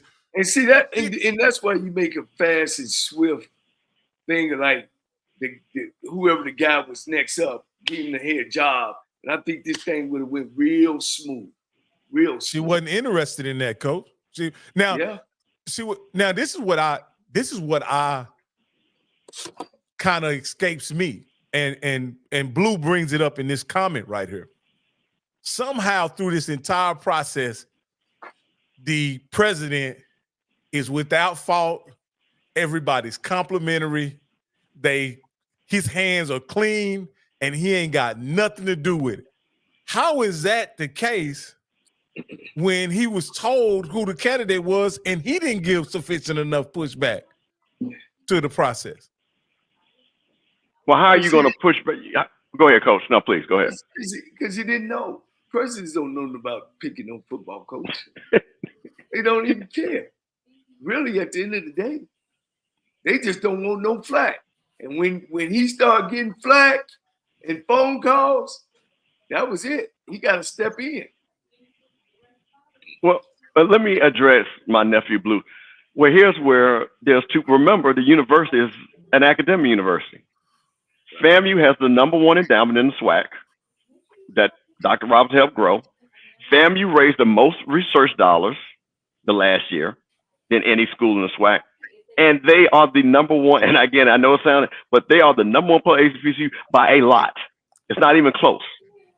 So when you are sitting that high on that side, to Coach Cole's point, he could care less what happens in athletics because his focus is, listen to what I just said, he raised $95 million in research dollars. That money in football is a drop in the bucket to him.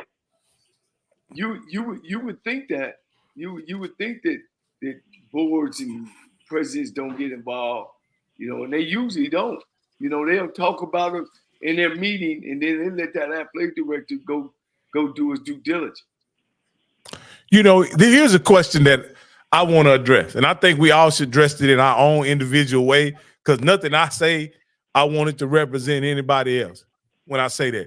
And the question is there a problem with female ADs at the black colleges, right? And I'll be transparent. I asked a prominent HBCU alum, say, hey, does a woman really understand the sensitivity of hiring a football coach, right? And what it means to the university, the fans, the team, the administration, the faculty. Can she truly understand when she's never been part of a team? And that prominent HBCU alumni pointed out to me. He says, hey, Rock, the AD of South Carolina just hired Tennis Berry, and he went on to tell me other female ADs, they're not having this same problem. So no, it's not the fact that she's a female that matters at all about this. This is a person who operated in a fashion that was disrespectful toward the alumni and the stakeholders that were making the decision. But it can come across that way as being a problem with her because people gave her a lot of pushback. She just happens to be a female doing some really, what I would consider disrespectful things, considering she's going to go back and have to ask these people for money to help her pay this head coach. It was completely disrespectful for her to think that it's my decision only, and you don't get any input. But look at the AD down in Delaware State. She went out and got a Harn firm to recommend her coaches, to be the head coach. I don't know. That's a touchy subject. That's a touchy subject. Well, I'm gonna tell you, I'm gonna touch it because I'm an advocate for women. I have a business that focuses on women. So 5 of the 6 ADs in the MEAC are women. Okay, let's be clear. So you're gonna tell me Dawn Staley, who's one of the greatest athletes of our time, couldn't be an AD and hire a football coach in South Carolina? Come on, this woman is an Olympian champion. So it doesn't matter if you didn't play. You do know most of these ADs have never played football, right? A lot of these ADs have never even been athletes. Hey, I know in the SWAC it is. Okay, so it has nothing to do about being an athlete. This is the AD's role is about being a competent business person in the business of athletics. Okay, that's what that's about. That is a business position. So you don't have to be somebody like Coach Cole that knows X's and O's. What the competence would have been is simply what we stated. If you are somebody of experience, you put together a group of your candidates, you walk your because I'll give you an example, right? I'm gonna keep using Sean Gibbs, right? And I'm gonna use Coach Cozy, just for the sake of this argument, right? Cozy's the FAMU candidate, Gibbs is our candidate. And what if people sit both of them down, right? And then you find out actually Gibbs is the better quality candidate because you've interviewed both of them. I've seen that happen 1,001 times, where if you would have taken Gibbs to the stakeholders and Coach Cozy, and they said, well, you know what? That Coach Gibbs is actually a better candidate than Coach Cozy. Because you know why, Rocky? Because the guardrails allowed you to make that choice. You see what happens? When you allow people to find out, ask questions and things like that. Maybe Coach Gibbs is very innovative.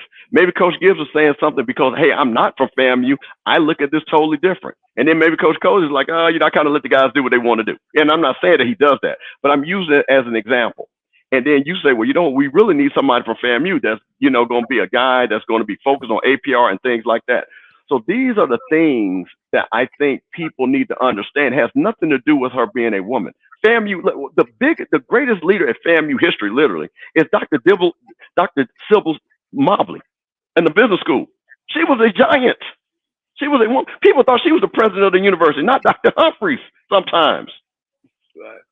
So women have always led. So I'm not gonna let that. That's an excuse. Well, now this person says, Buddy hired Coach Berry. Chill out.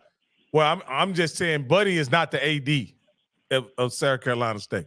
Well, Keisha Campbell retired. No, what it is? She resigned, and then Coach Pugh was the AD. Yes. Yeah, Buddy put that together. Buddy Pugh put that together. That's correct. Oh, okay. Well, Rocky, hold on, Rocky. Can you put Ocean 91? His comment, the misogyny was loud and disrespectful. Can you put that up? That on the screen, because I have heard this drumbeat, and I'm going to ask again. Tell me, I want you to list the misogyny from people from the NAA, from the Booster Association, or from the players. Not people on Twitter that don't even go to FAMU because they didn't like our picture. I'm going to ask you, you show me where you see, because people have said this, and I'm going to challenge you, Ocean 91, to put in the chat where you can show me, and I will tell you, I will donate $100 to Texas Southern, because I'm assuming that's the Ocean of Soul, that if you can show me where the NAA or a Booster Association or anybody that's associated with FAMU has done that. And you're not going to be able to.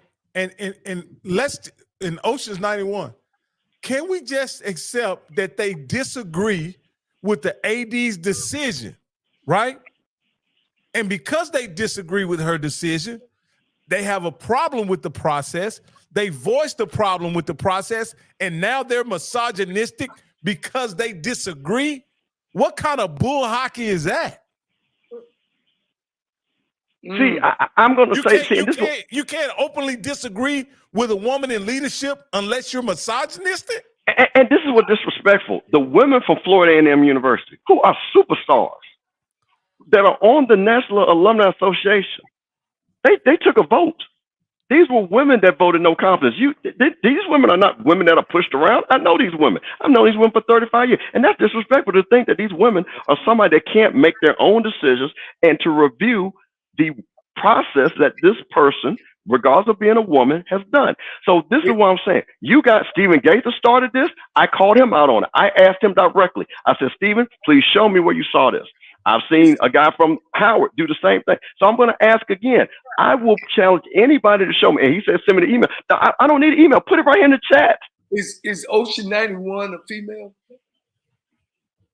I think I don't know. I don't know, Coach. I look like I'm look like they're a part of the Ocean. Used to be part of the Ocean of Soul. So I respect that. Well, the Ocean of Soul. My Ocean of Soul. Yeah, your Ocean of Soul. That's what I'm saying. There's respect. There's respect to the person. But what I'm saying is, people are saying these things, and then when I ask them very respectfully, which I have done on this platform and every other platform, show me where the misogyny from the people that are stakeholders. Don't tell me somebody on Twitter that has nothing to do with FAMU. Okay? Because I can show you a fool anywhere on Twitter. Now I got a text. I got a text saying now whoever gets the coaching job is going to have trouble because they are not the AD's pick. She is going to make them miserable. Okay, if that's the case, Willie Simmons wasn't her pick. Yeah. I mean, at the end of the day, but she kind of came in on top of. He was already. What I'm saying is, ADs don't necessarily get to pick the football coach. That's not a situation where they come in the job having the right to pick the football coach. If the football is a winning coach, if it's a championship program, why would you want to fire or change something up about the program? Why would you want to do a whole reset or overhaul? When you're a championship, you have a championship program. The nuts and bolts of a championship program is still there on campus. Yeah. Why change? That's half right. In this special situation, you're absolutely right, Rocky. Why go out when you got the ship selling? But usually, 9 times out of 10, the AD usually has a lot in common with that new coach that's coming in because they got to work together. But in this situation, evidently she wasn't working close with the coaching staff and then evaluating not just Simmons, but his whole staff. You know what I'm saying? To see who was making some decisions and things like that. Everybody was so focused on Simmons, nobody looked behind the scenes. And I'm pretty sure he got some great coaches behind the scenes that been overlooked. So in part, you want that athletic director to be able to work with that head coach. I mean, you definitely want that coach, but when you take the job as AD, and there's a guy that's already at the time she took the job, he was 23-2 in the SWAC. Yeah. Why would you have any notion or thought to replace that guy? Like there are a whole bunch of programs in the SWAC at FAMU that aren't 23-2. Hey, I got a male chauvinist on this phone. I'm not even going to say what he said. Well, here's another situation where Coach Green, Coach Green, I need you to go down to the description on Off Script channel and go ahead and come over to Rocky and subscribe to my channel. Okay, I know you're watching Off Script, but for that matter, everybody can go to Rocky Miller's channel, go down and subscribe. But this is what I want to. She used to date Coach. Well, hold on, wait a minute. I want to address that. Okay, go ahead, Coach. Okay, so I asked Ocean 11. I said, tell me where the National Alumni Association, the Booster Club, or anybody official from FAMU did anything. Board of Trustees. He did not, or she did not. What he did was okay. Somebody said it. We know on different channels it's been said. But that is not what the NAA, did you watch I'll send you the link. They clearly outlined their issue with AD. Had nothing to do with who she dated. Not one thing. My issue with her has been, have you heard, Rocky, when me and Coach talk, have you heard me and Coach talk about who she dated? No, one not time? at all. Not at all. Have I not laid out every time my issue of what this process was? Did it have anything to do with her being a woman at any time? It really ain't got nothing to do with it. This guy, Yeah. if they so what? Why I brought up her gender, Coach, why I brought up her gender is this seems so tone deaf.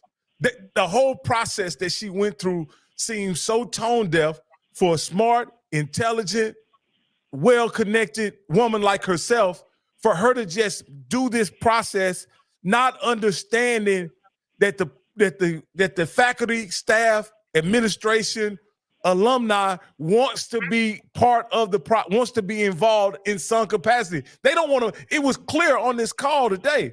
They don't want to make the decision. They want to be involved. And even she admitted later on in her opening statement that she understands how pivotal this decision, how important this decision is to the FAMU family, and how moving forward she's going to be more inclusive in the process. I just don't know why on January 1st she didn't know that it was supposed to be an inclusive process. That's my point. That's how come she didn't know on January 1st that the FAMU alumni, staff, and administration stakeholders wanted to be part of the process? Hey, why didn't she know? Maybe she didn't get them texts or those calls. They were calling about somebody else. I don't know, because she didn't take none of those guys in consideration to be the coach. Well, Rocky, you said tone deaf, right? And I'm going to answer Ocean 11, say he's responded. I'm going to respond to that. But you said tone deaf. Dr. Robinson is a man, is he not? Would you not consider him tone deaf on this situation? Yes, Ocean. Okay. Right? He's a man, right? So that's what I'm saying. It has nothing to do with the gender of the person. It has to do with the awareness of the situation. He didn't choose the coach, though. He didn't choose the coach. He could have. No, but wait a minute. But listen, he's still just. I'm using your point though. She went to him, right, and said, "This is who I'm going to hire." And the fact that he is above athletics, or that's not his thing, he said, "I'm not. I'm not interested. Basically, I'm not going to go and check go check with the stakeholders." So that's what I'm trying to say. It has nothing to do with it. Now, I want to answer. Also, I'm not moving to go. I said the question was, I said the people that are official FAMU, because I can show you there are things that were said about Coach Simmons that are disrespectful. I can show you disrespectful stuff said about anybody. That is not the people. So see, you can't do that. So I can go out and you're going to tell me just because somebody got a Twitter feed and says that and they're FAMU, that's not FAMU. I'm FAMU. I raised $100,000 from FAMU. I'm FAMU, okay? There's a difference. So don't compare me to some guy on Twitter. That's what I'm trying to get you guys to understand. No, that does not hold water when, again, the people, the stakeholders, because that's what we need to be talking about, the stakeholders, have not one time disrespected her in any shape, form, or fashion because of her gender. And that's the only people that can be held accountable. Right. Well, let's move on from that now. Yeah. But, again, I can understand why that whole situation would put a bad taste in someone's mouth, right? Because you're saying you wouldn't bring it up if she was a man or whatever. But I think in this situation, right, when a person's being tried, again, let's just stick to the facts. There was no interview of Coach Cozy or Coach Rowe, right? She didn't even reference a formal interview in the opening statement as to her interviewing the candidate that she had selected. She didn't let me ask both of you that. Let me ask both of you this. And I think we established that it's more of the process than who she is. But we all three understand that she's the athletic director and she gets to choose who she wants as the coach, as long as she does it the right way. And I think our argument here is that she didn't.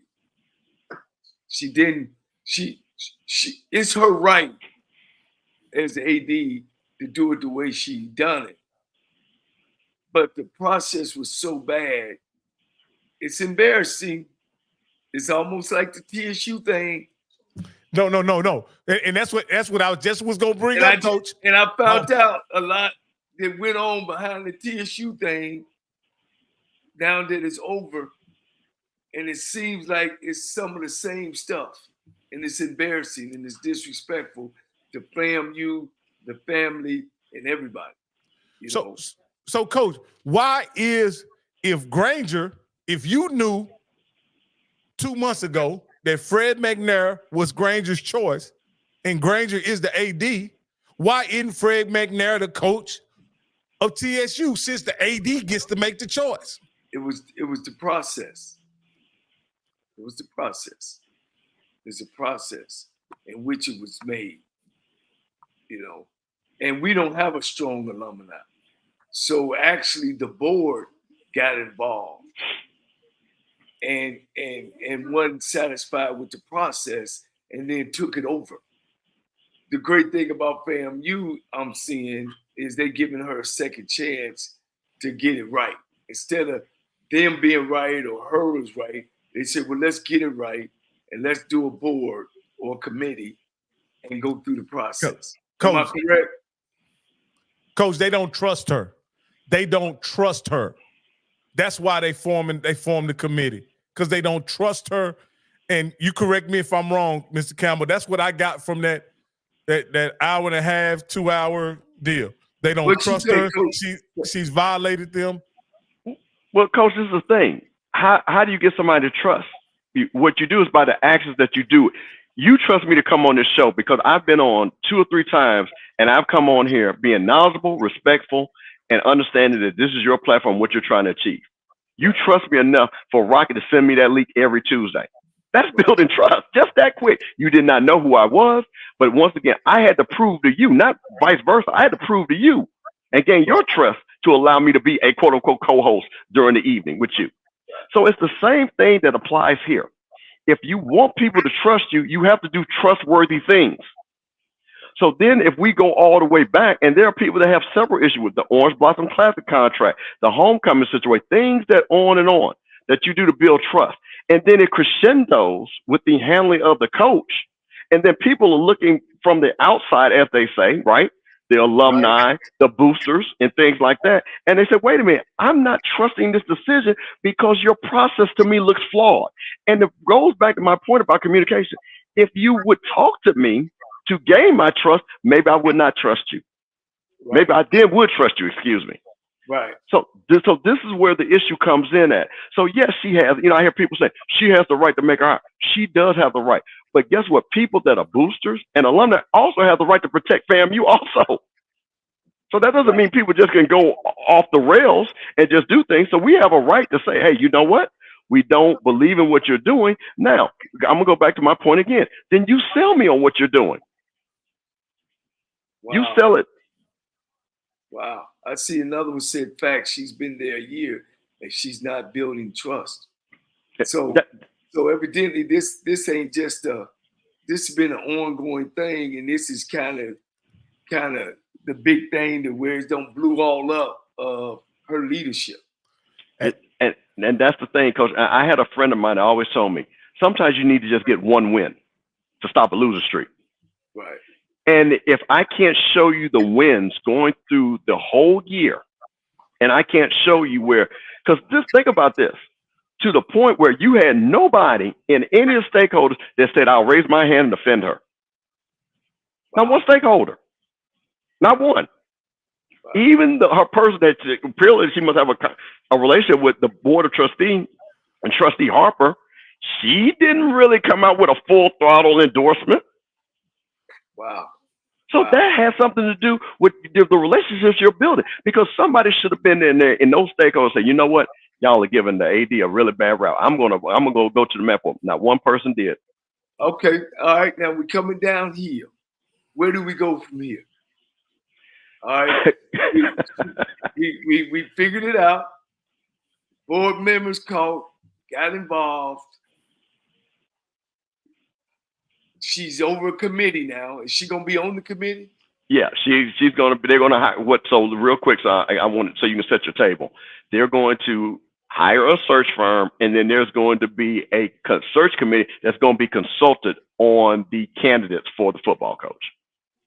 They're going to pay a search firm, and probably some white search firm, to go out and find a coach for FAMU. That's what they're going to do. Okay. Correct. Wow. Yeah. Wow. Well, Coach Cole, So now even the guys that's on the staff, and we don't know their resumes, do we? We just giving them the job because they've been a part of the winning program. Well, okay. So I look really quickly the two leading candidates, right? Yeah. Coach Cozy has been a head coach at a lower level. Okay. He has also been a defensive back coach, and he's been a top recruiter for FAMU. Coach Rowe has been at the highest level of high school football. He has been a national champion. He has put hundreds of kids. So there you go. So those are the quick resumes. Okay. So and those are the reason why those two people have been in the pole position. Now, Coach Smith, who is the DC, it now seems like he potentially won it because he said, "Hey, what about me?" Coach Smith has worked at Alabama, won a national championship, has built high-level defenses, and he's the DC. So again, we've elevated DCs and OCs to be head coaches. Let me piggyback off of Coach Rowe too. Let me tell you what type of coach Coach Rowe was, Rocky and Mr. Bishop. Hey, caller, are you there? You came down there as an HBCU graduate to recruit his kids. I recruited Andre Johnson, played with the Texans. Right. He would give you those kids. He wouldn't be like sit you over the room and then sit all the midgets in there. Hold on just a second. He would let you talk to top players. Top players. He would let you come in just like anybody else and talk to his players. Hey, Coach, we got a caller on the line. Caller, you're live on the Airway HBCU Coach's Corner. What's your name and where you calling from? What's up? Can y'all hear me? Yeah, we just fine, JB. Okay, folks, what's going on with y'all, man? This is a great topic, great conversation we got going on right now. Check this out. I listened to the board meeting earlier today, and I want to say this, man, that was a complete cluster F in so many ways. Little side note before we get started with that, one of the people that spoke, Trustee Belvin Perry, if Belvin Perry was so astute in speaking earlier about my alma mater, when we have a college president said dealing with our fourth interim, but that's a whole nother conversation for another time. But regarding this situation right here, I think this comes down to one very, very, very simple thing. First of all, we could talk about search firms all we want to, because the last time, and I think this was mentioned earlier because I came on late, so forgive me if I say something, I just repeat it once already. The last search firm they had, her name was at the bottom list for an AD job, and she was selected. So basically that said that she had no business being hired in the first place. It's a front. With this situation, search committees is a front. Huh? Search committees are a front. Exactly. But see, here's the thing that I want to make, though, right? Here's what I want to make. This was all about her. If you look at every single, I'll say FCS programs, if you look at all the top FCS programs, how many of y'all know who the athletic directors are? Not many. But she wants to be, I think what Suge Knight said, all in the videos, all in the front dancing, she wanted to be this to be about her.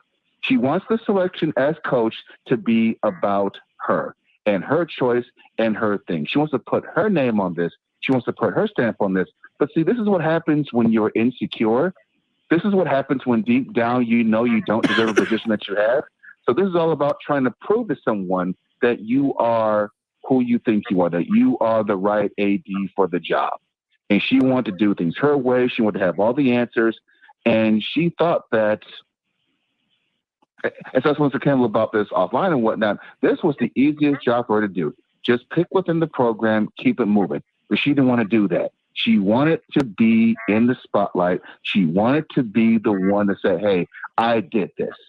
And this goes back to when she told Coach Simmons that he didn't deserve the raise. Anyone who says that, this is not about the best for the program. This is all about her wanting to put her stamp on this. Well, let me say that. Let me say this, JB. I don't share your thoughts that this the trustee board meeting the special meeting was a cluster. I think they were working through some very difficult circumstances, and they were having to do it under certain conditions. You have to remember, it was her recommendation to bring up the search firm, right? It wasn't the board's recommendation to come up with the search firm. That was her recommendation. The board's recommendation was to establish a hiring committee, right?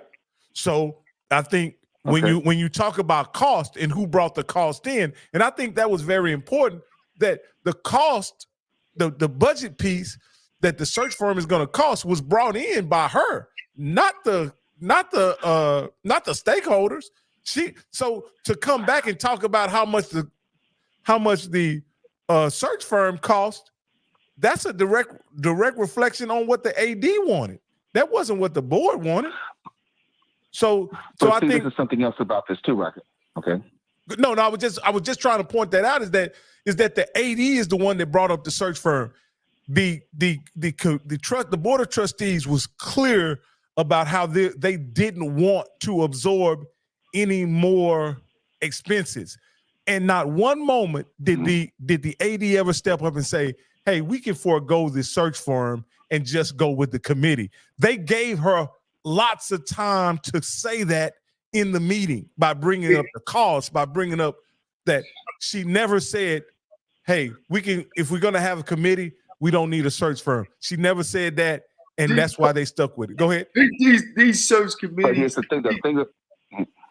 Go ahead, Coach. These search committees, when it comes down to hire a football coach, you don't even know who owned the search committee. Especially when you talk about for HBCU school. Some of these guys ain't even never walked the campuses before. So how they know what's good for a head football coach? I think it's a smoke screen. The experience I've had, and also talking to other places. And does it work? Look at Delaware State. They coach through that, and he's not been successful. This is a totally different. This is totally different situation. You don't need one. You need to promote within. Here's the deal, JB, and I'll let Mr. Campbell respond after this. She walked in there with a solution on the table where she could save face, the alumni would be happy, and y'all could, and the FAMU alumni will be able to move past this and get to the next job, and the next job is recruiting, whatever. That solution was right on the table, and she didn't take it. And what was your thoughts as a FAMU alumni, if with that solution being right there in her face, her not taking it? What does it say to you? You're asking me that, Rocky? Yes, yeah. I just want to make sure. Yeah. Well, that's the thing. And I'm gonna say this again. Just clearly, she does not want to hire those guys. There's something that she feels that they're not right for her in her mind to be the next football coach, FAMU. So let's go. And I'm like, and this is why I got to agree with Coach. Me and Coach are on such a wavelength. You bring in a search firm that does not understand the DNA of the campus.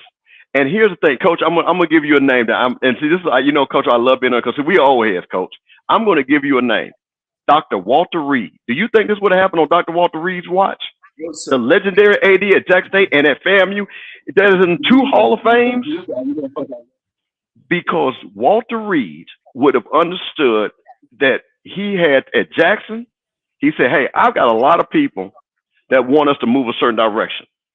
Because there was a lot of people back then. We need to get back on campus. Walter Reed said, "No, we're going to play in this stadium because I can put more people in and make a lot of money." I'm telling you, this goes back to the 80s on this.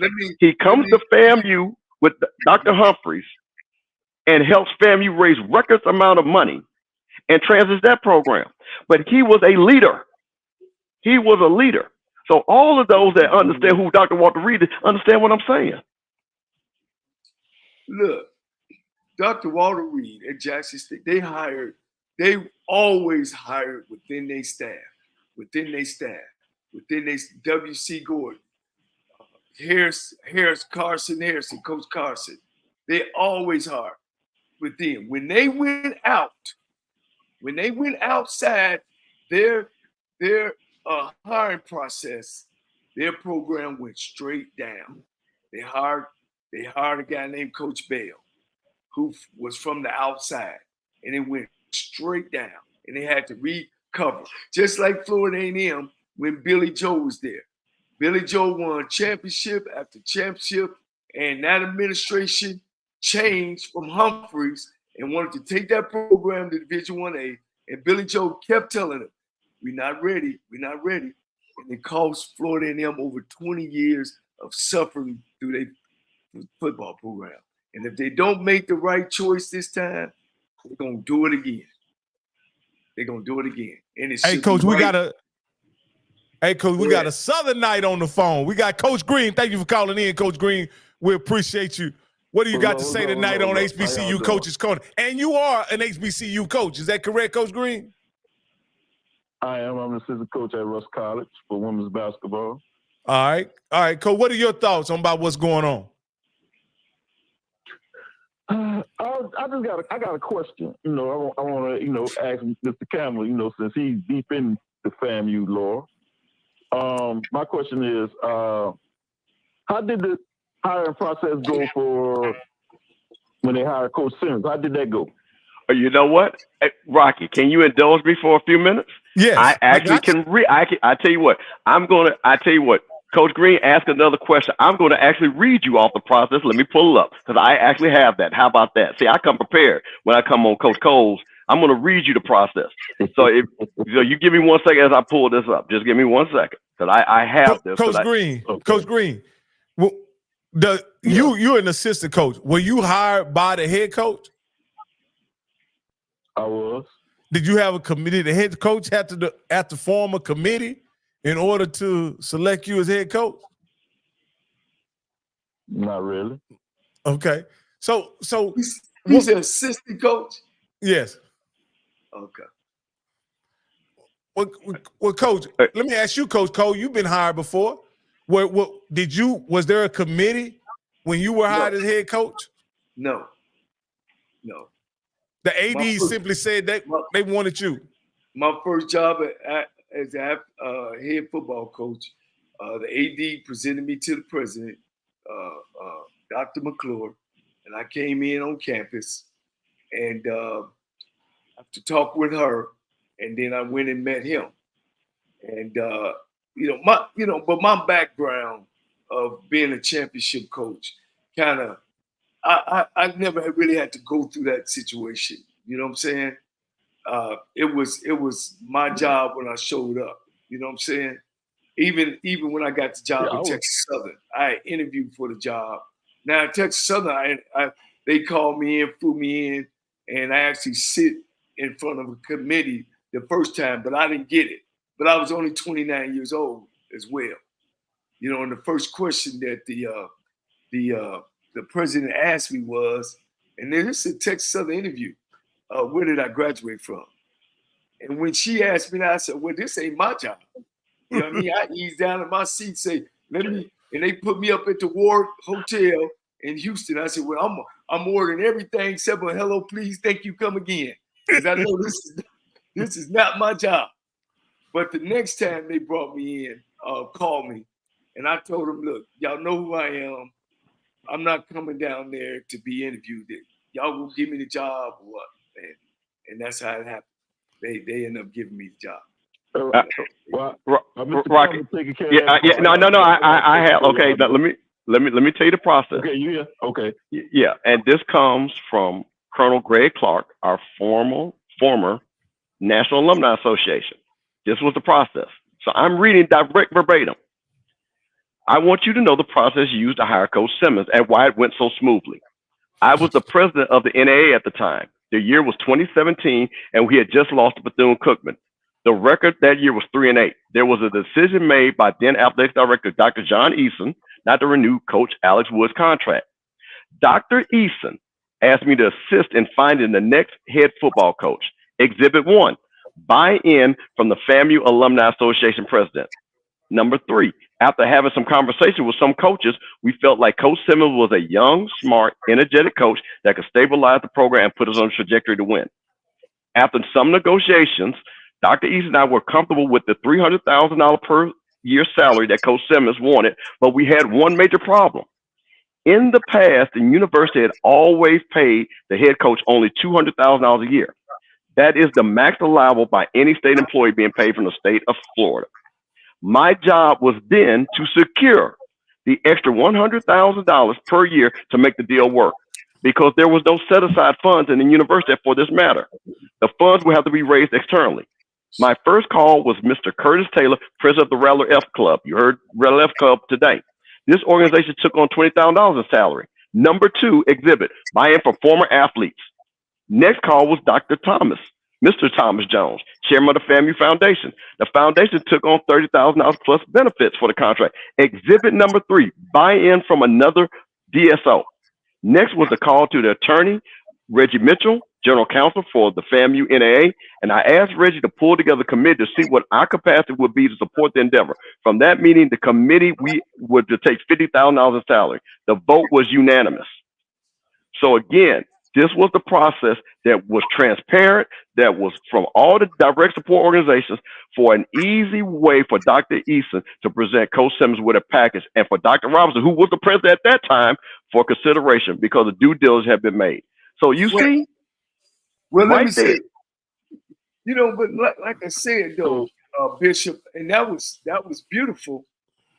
That a lot of people didn't get into choosing. It seems like the president said, "Okay, I'm giving you the right to go find the guy that you want." I guess the president is telling. This is my other question. Go ahead, and Mr. and AD Sykes. Yeah, this is my other question about it. My other question is, all of them, I listened to all the people that was in that board meeting. Was that many people involved for that hiring process, that all these people that's requesting to be a part of it? Well, so no, because see, this is what happened. This is what I consider overcorrection, right, Coach Green? This is what happened when you see. This is what happened when you don't include anybody. Now everybody wants to be included. That's called an overcorrection. So see, this is what, again, when you understand, when you have established no trust, now everybody wants to have a chip in the game. Everybody wants to have a seat at the table. So do I think everybody that they name need to be a part of it? No, I just read you that was 4 groups. And the reason why, and one quick thing, the reason why these 4 groups are involved, because you had to ask money for these 4 groups. So they had to buy in. Hey, you gonna have a group trying to pull for another NFL player. You gonna hear Aries' name come up. Because my only issue with that, with all these people that say they want to be a part of it, I see, all right, say she comes with, all right, these my top 5 right here. All the people that want to be involved, somebody gonna leak it because they ain't gonna like who all on the list. Absolutely. But it doesn't matter. See, let me tell you something. It doesn't matter if you leak it if your candidate is strong. Okay? See, I want y'all to understand something. The leak is not the problem if your candidate is strong. You know why the leak was her problem? Because her candidate was strong. And I'm just saying that as for a joke. If that was Deion Sanders and she had a leak that Deion Sanders go down there, do you think there would have been a problem? Right. Well, look. So you don't think Coach Gibbs? You don't think Coach Gibbs is strong? Okay, Rocky, I'm going to say this for everybody. Coach Gibbs is not a strong candidate for this job. Maybe for A&T, maybe for Alabama A&M, but for this job and we are a national champion. We don't have to go down to the next level to get the coach. If we're going to get the next level coach, then we should have hired Chennis Berry. Because who would you think is a better coach between him and Chennis Berry? I'm going to ask you that question then. Hello. Wait for your answer. I'm going like this. This is my opinion, though. I think he's a strong candidate because of what he did at Fort Valley in 2 years. I asked you a question. Who do you think is the better candidate between him and Chennis Berry? They're about on the same level, personally, to me. Okay. What they did, they both did it in the short. They both. Let me ask you this question then. Which one has a championship? Chennis Berry won the conference. Thank you. But So my point of it is, if we're going to, how many times did Chinnisberry win the conference? he won it twice, but both Okay, was turned the post- was Sean Gibbs in the conference both times that Chinnisberry won the conference? Yes, he was. So why are we playing games? exactly. See, that's what people don't want to get to. So the Coach Green, my point of it is, Florida A&M has the right to try to get the best of the best at this stage, not the second best of the best. Okay, that's what we're trying to get people to say. Has nothing to do with this coach, and he's building his resume. But he was not the best of the best coach. He was not. Let me ask you this: wonder if they go get a Power 5 offensive coordinator to come be the head coach of Florida A&M. Okay. You know what, Coach? And this, I don't have a problem. No. I listen. I'm going to say this, and I think this is what most people say. And I'm going to use Trey Oliver. If she had to put Trey Oliver up, you know what people might not like, but you know what she could have said? He's a national champion. He beat Dion. He's shown that he's built a program because of his resume reads for a champion at this stage. So if you got somebody from a Power 5 program that has shown that he could call plays, had an aggressive offense, looked like he was a great recruiter, understood, again, this is about buy-in, right? Comes in and says, hey, you know what? I'm not a FAMUan, but I understand what Florida A&M was about.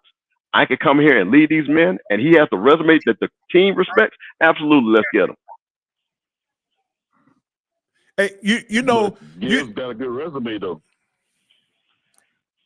See, this is okay. This is what I keep. See, this is what you keep doing.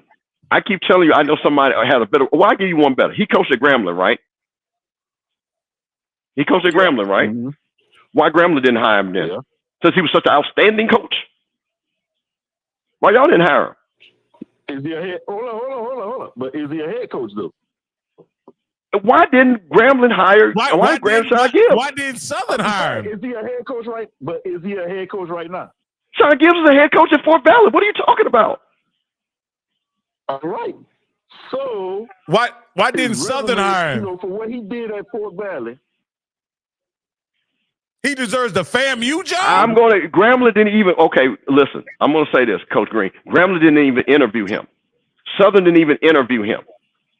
So you think FAMU should interview him? Your school didn't even interview him? Hey, Texas Southern didn't interview him. I know this, but I'm just saying. Southern. You know. So all these AD. Wait. Hold on, Rocky. Hold on. Let me just make this quick point. So all these AD are just totally blind to this great coaching star sitting down there at Fort Valley, and our AD is the only one that can see that diamond in the rough.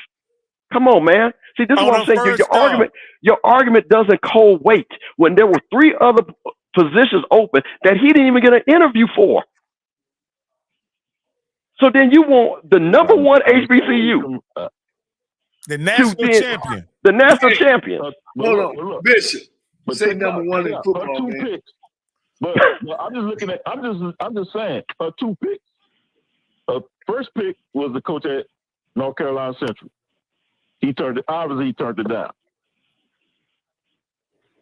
So her second pick so happened to be a coach that won a bowl game at the Division II level. Coach and then I could now I'm gonna our pick is a guy that kept coaching and won a national championship on the staff that can recruit, that can hold the players. So you see how that works? I understand that. Yeah, But coach, I keep it. No, but I'm gonna ask you the question again. But no, I'm gonna ask you the question again. If he was such a great coach, why didn't Southern Grambling interview him?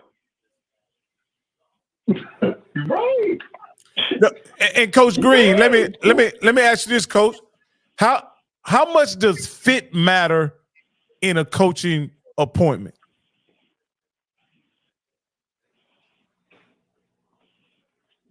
Everything. I'm gonna put it like this: picking a coach ain't rocket science, but every pick ain't always good either. You can pick a coach. You can say, all right. Coach Cousy might be the better coach. Do we got George Bush on the phone? But at the same time, it is not guaranteed that this coach may succeed until you actually get on the field and see what he does. That's the thing about coaching pick. You don't know what a coach is going to do until they actually get out there. So that's the reason why that's why you wait. Hold on, right? And that's the reason why you try to take the strongest candidate possible, based off of his resume or fit. So off of the resume, Trey Oliver would be the stronger candidate. Off of fit, the coaches for FAMU would be the stronger candidates. That's what people are saying. This has nothing to do with Coach Gibbs' coaching ability. It's about fit, to your point. Because once again, I asked you the question for the fourth time. If he was such a great coach, and these are two schools that were looking for outside coaches, not hiring it within, right? And they did not even, and he had connections to Grambling. He has connections to Southern. And they did not call him. Rob. I understand that. I understand all that. What up, Coach? Okay, I was just making sure. Well, let's move to the next subject. I think we got the answer there. No, Coach. I just want to. Why would a school like FAMU try a guy out on the job? Man, that's just like Alabama going to Louisiana Tech or Alabama State and hard giving a guy a head job at the University of Alabama. It just don't happen, man. Yeah, and they shouldn't. And they shouldn't. No, they shouldn't. No. But the thing is, when you win it, coach, you don't know if it's gonna work. No one knows, Coach. You never know it's gonna work until you actually get on the field. I see how you keep avoiding the question. They be based on wins and losses. I see how you keep avoiding the question. So you need to be an AD, Coach Green, so you can just give guys an opportunity. You can just give them a try. You're actually not giving Gibbs it's not giving Gibbs a try anyway, because number one, he has been successful. So that's really not, as a head coach, he's been successful. So it's not really giving him a try.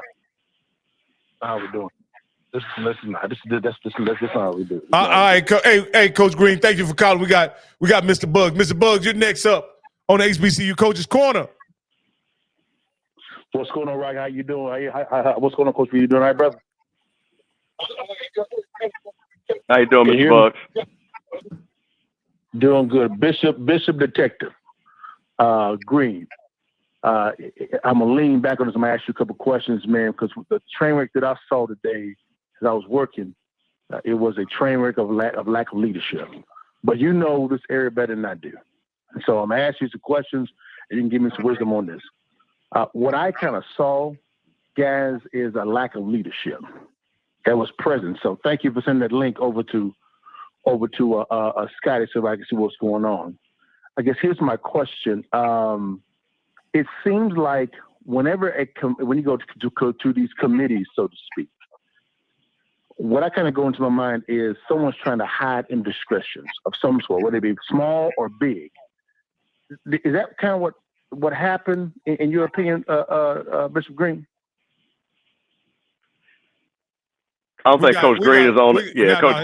Coach Green. He's not on anymore, Mr. Bugs. Bishop Campbell. We got Bishop Campbell. And Coach Cole, he's froze. Bishop Campbell. Okay. Mr. Campbell. Yes, sir. Okay. Now, whenever I actually hear a lot of committees coming up, that tends to lean toward, okay, someone's hiding some bad decision.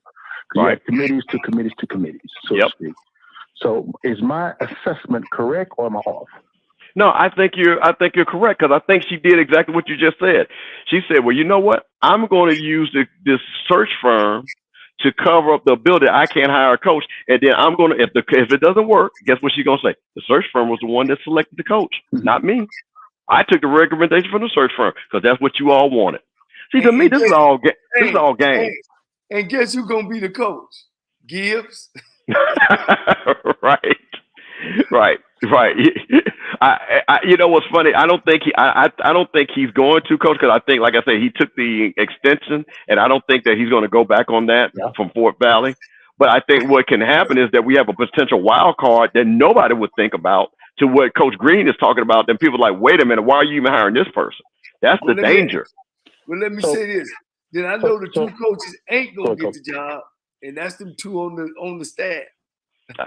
She don't want to interview. That was my next question, Coach. That's my next question, Coach. Mr. Campbell, Yes, sir. Is it wise to assume or come to the conclusion that if you have 2 assistants on the side that just won your national title, isn't the logical conclusion is, you know what, we want to run this back, like you said in the locker room, 80 Sykes on camera. Let's run it back, right? That's you over. The ball when it came to Willie Simmons. So I guess my question is, wouldn't it be wise just to hire the 2 or one of the 2 assistants on the staff at the bunch of the title? Well, Coach Cole now said it. She doesn't want them to be the coach. She hasn't even interviewed them. What? So there is something. No, she has. See, this is what the issue is. See, you don't have to tell me what you're doing. Your actions tell me what you're doing. You understand something. Let's go back to the way back. Hold on. Wait a minute. Think about it. We got on this call thinking that we were going to get an announcement for a coach. That's what the FAMU alumni thought. Wow. Listen what she said. Listen to what she said. She did not say that I talked to Coach Rowe or Coach Cozy, and I don't think they're right for the job. So I did Sean again. She didn't even interview them.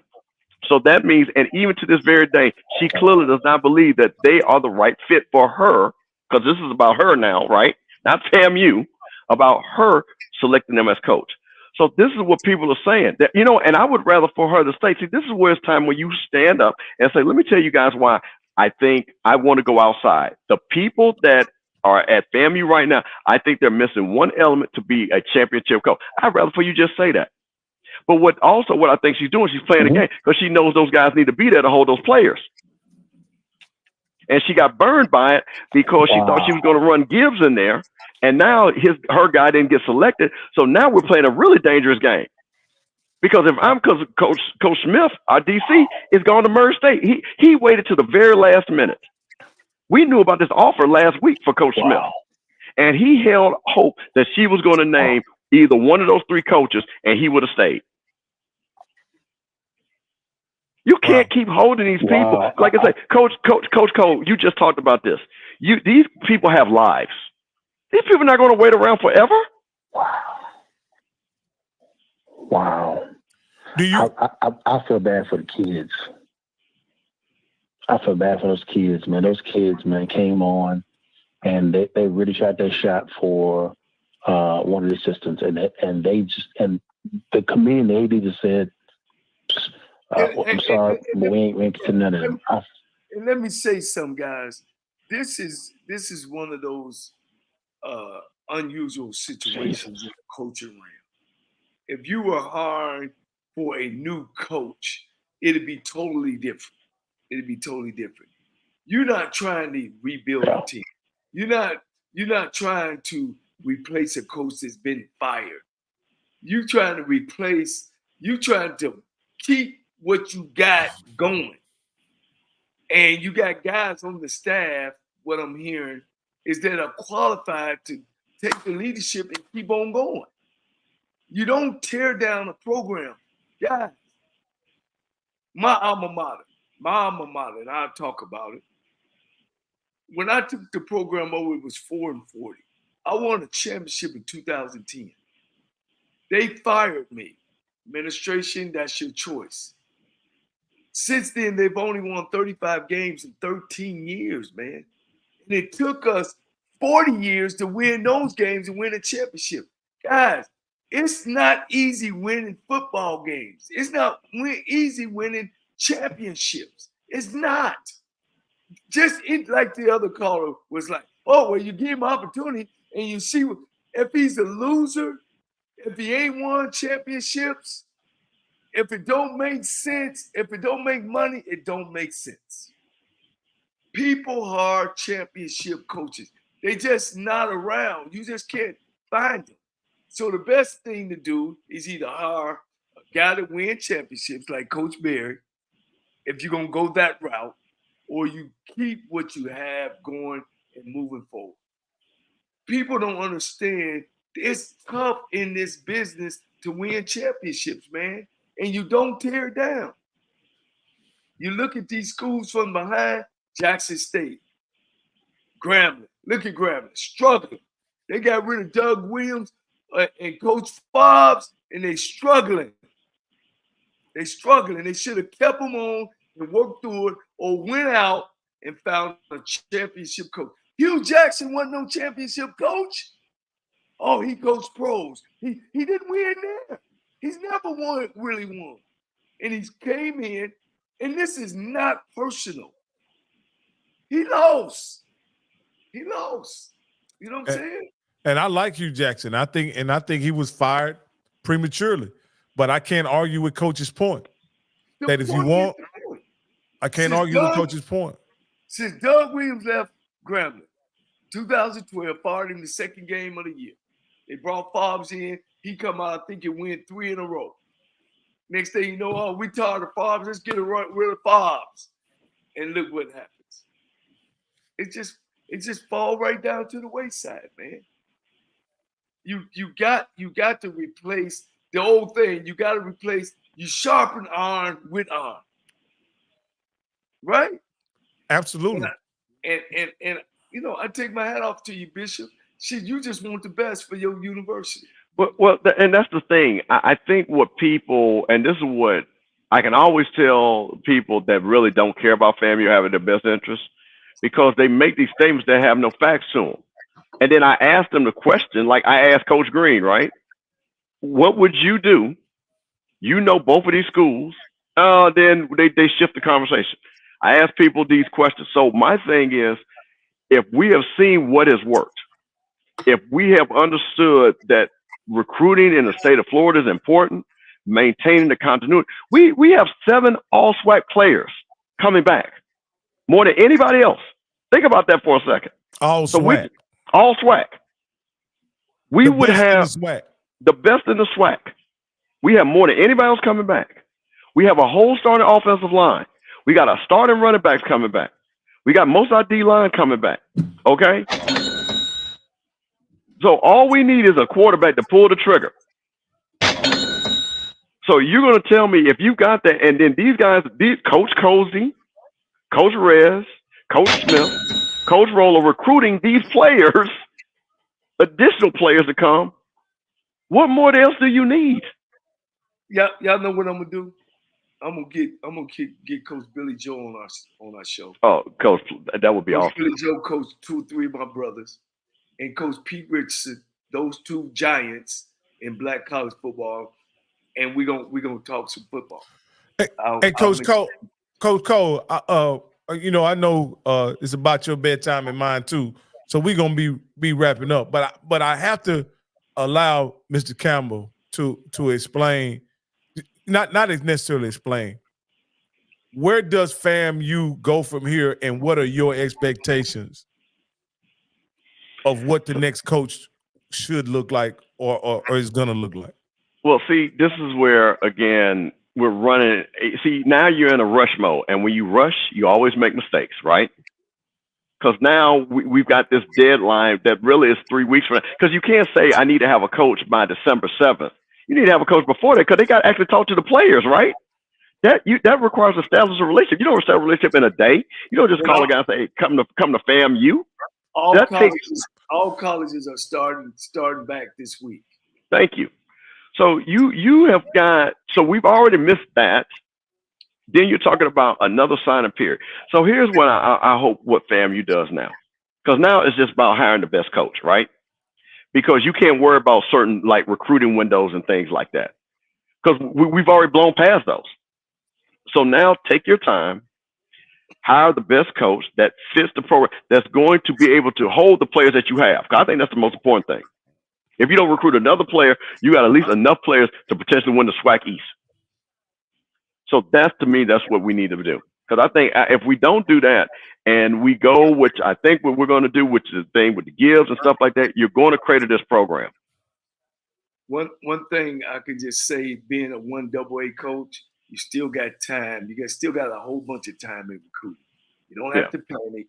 You know, a lot of that is just show on February, you know, that we signed this many kids. You don't have to do that on the 1AA level.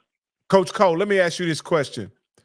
If you're a coach like yourself, a championship coach, if you're a coach like Coach McNair, do you throw your hat in the ring for that position? Do I? Oh, you are Coach McNair. Well, at this point in time, yeah, it's wide open. It's wide open. They want to be able to bring a guy in there, and have, you got to try to have some control on them. Say, look, if we got these coaches, we want to keep some of these guys. Then now the coach got to be able to. He's got to play politics now. Do I want the job and keep these guys, or do I want to come in and let them know, look, I got to bring my people in. I got to bring me some people around me that I can trust, because that was all it's about. Coach earlier today talked about trust. I'm going to throw a monkey wrench in you guys again. Okay. I was the head coach at Texas Southern, right? They thought that, okay, well, we'll get rid of Cole and we'll hire the defensive coordinator, which the defense finished #1 in the nation. All right. But behind the scenes, they didn't know that that's all we recruited was defensive players. So we could beef our defense up. They gave the job to my defensive coordinator. We went from 9-3 national champions to 3-9. So that's and he had a background of coaching in the pros, being a defensive coordinator, coached at some PWIs, he coached at Tennessee, he coached at Georgia. So just throwing that out there. I don't know these guys that you were saying that's sitting in these roles. I don't know. But and we came off of a championship year. It's the same thing. So I don't know. What's your take on that, Bishop? Well, Coach, this is this thing, and you hit it right on there. Every coordinator can't be a head coach, right? What I will say is, with Coach Rowe, he has been a head coach. He has produced high-level talent. A successful coach. A successful coach. The wild card actually is Coach Cozy, because I'm going to tell you this: that's the wild card. Because I'm going to be the football people want Coach Rowe, the players want Coach Cozy. Okay, so a football person like you would want Coach Rowe. The Florida people want Coach Rowe. There you go. Guys, Coach Rowe is huge. Man. He's huge, guys. Yeah. I mean, when you go to Florida to recruit, every college in the country know who Coach Rowe is. That's how I want y'all to know. When I got into coaching, my brother used to coach in Florida. He said, go see Coach Rowe. And I went to go see Coach Rowe. Not only did he say, these are my players. This is All-American, parade All-American. Boom. Coach, you got it. Now, I don't care if you was a HBCU or Ohio State. He didn't care. And especially if you was a black coach. He let you right in there and he said, Coach, if you can get them, I don't care. I don't care where they go. Some of these guys need to go to HBCU school. That's Coach Rowe. That's how big he is. So let me ask you that, guys. Let me ask you this, Bishop Campbell. Was the transformation of FAMU predicated on scheme and strategy, or talent acquisition, or a combination of both? It was 100% combination of both, because Willie is such a great offensive coach. And people know this. People saw the trajectory of Willie and his ability to coach very early on in his coaching career. But it also takes the level of talent that you can get out the state of Florida to execute that. And that's the reason why, again, you just look, when you saw all of our games, you can see the talent level. Is Coach Gibbs from Florida? No, Coach Gibbs is from North Carolina. He played at Central and coached at A&T. And hey, look at here, Coach. And this is a real thing in Florida. This is a real thing in Florida. I saw it firsthand. I seen some guys present some recruiting prospects to some of the coaches on staff, and the first question they wanted to know is where he from. Thank you. I had, Coach, I'll tell you a quick story. I had a all-conference linebacker down at Tarleton State. The kid was from Texas. And I said he wanted to go to FAMU. I knew his father played at Texas A&M. Father was a hell of a player at Texas A&M, played in the pros and everything. He said, he calls Steve, he calls me Steve. He said, man, I like what y'all doing at FAMU. I really want my son to go down there. I really want it. And of course, all this disarray. You know where he ended up signing? He ended up signing at Arkansas State. That lets you know how much talent the kid had. He signed at Arkansas State. And he wanted to come to FAMU. So we had FBS guys that wanted to come to FCS, to FAMU. Mm-hmm. So the kid from Clemson, the tight end, he backed out of FAMU commitment. He got signed at Virginia. So that's the level of talent that we were recruiting, and that we have the ability to recruit. So these are the things when you sit back and you look at it. So what I will say to you is, Rocky, I don't know if we needed a coach as talented as Willie. That's what I was getting at. You knew where I was because going. because see, that Willie is a special talent. But I think if we had a good coach, because I'm not being, and Coach Gold knows it, because what do we say? We got championship coaches sitting on the bench. I'm just going to be honest with you. SWAC does not have great coaches right now. They don't. Well, let me give y'all 5 to something higher that will walk in there and win right there. LC Cole, Rick Comagy will come in. Melvin Spears could come in there and win off the top. I'm telling you guys, there's some coaches sitting on the sideline that will come in and say, we're going to keep the staff intact. Y'all do it. I'm going to motivate and I'm going to lead. There's some coaches out there, man, that can turn that and keep that thing rolling, Coach. So let me ask you this, Coach, because here's a key date. There's only 15 more days. No, let me take that back. There's only 16 more days for the current players to have the opportunity to enter the portal, right? How important, like to me, how are the current coaches holding those players down, not holding them down, continuing them to maintain their commitment to FAMU when those coaches,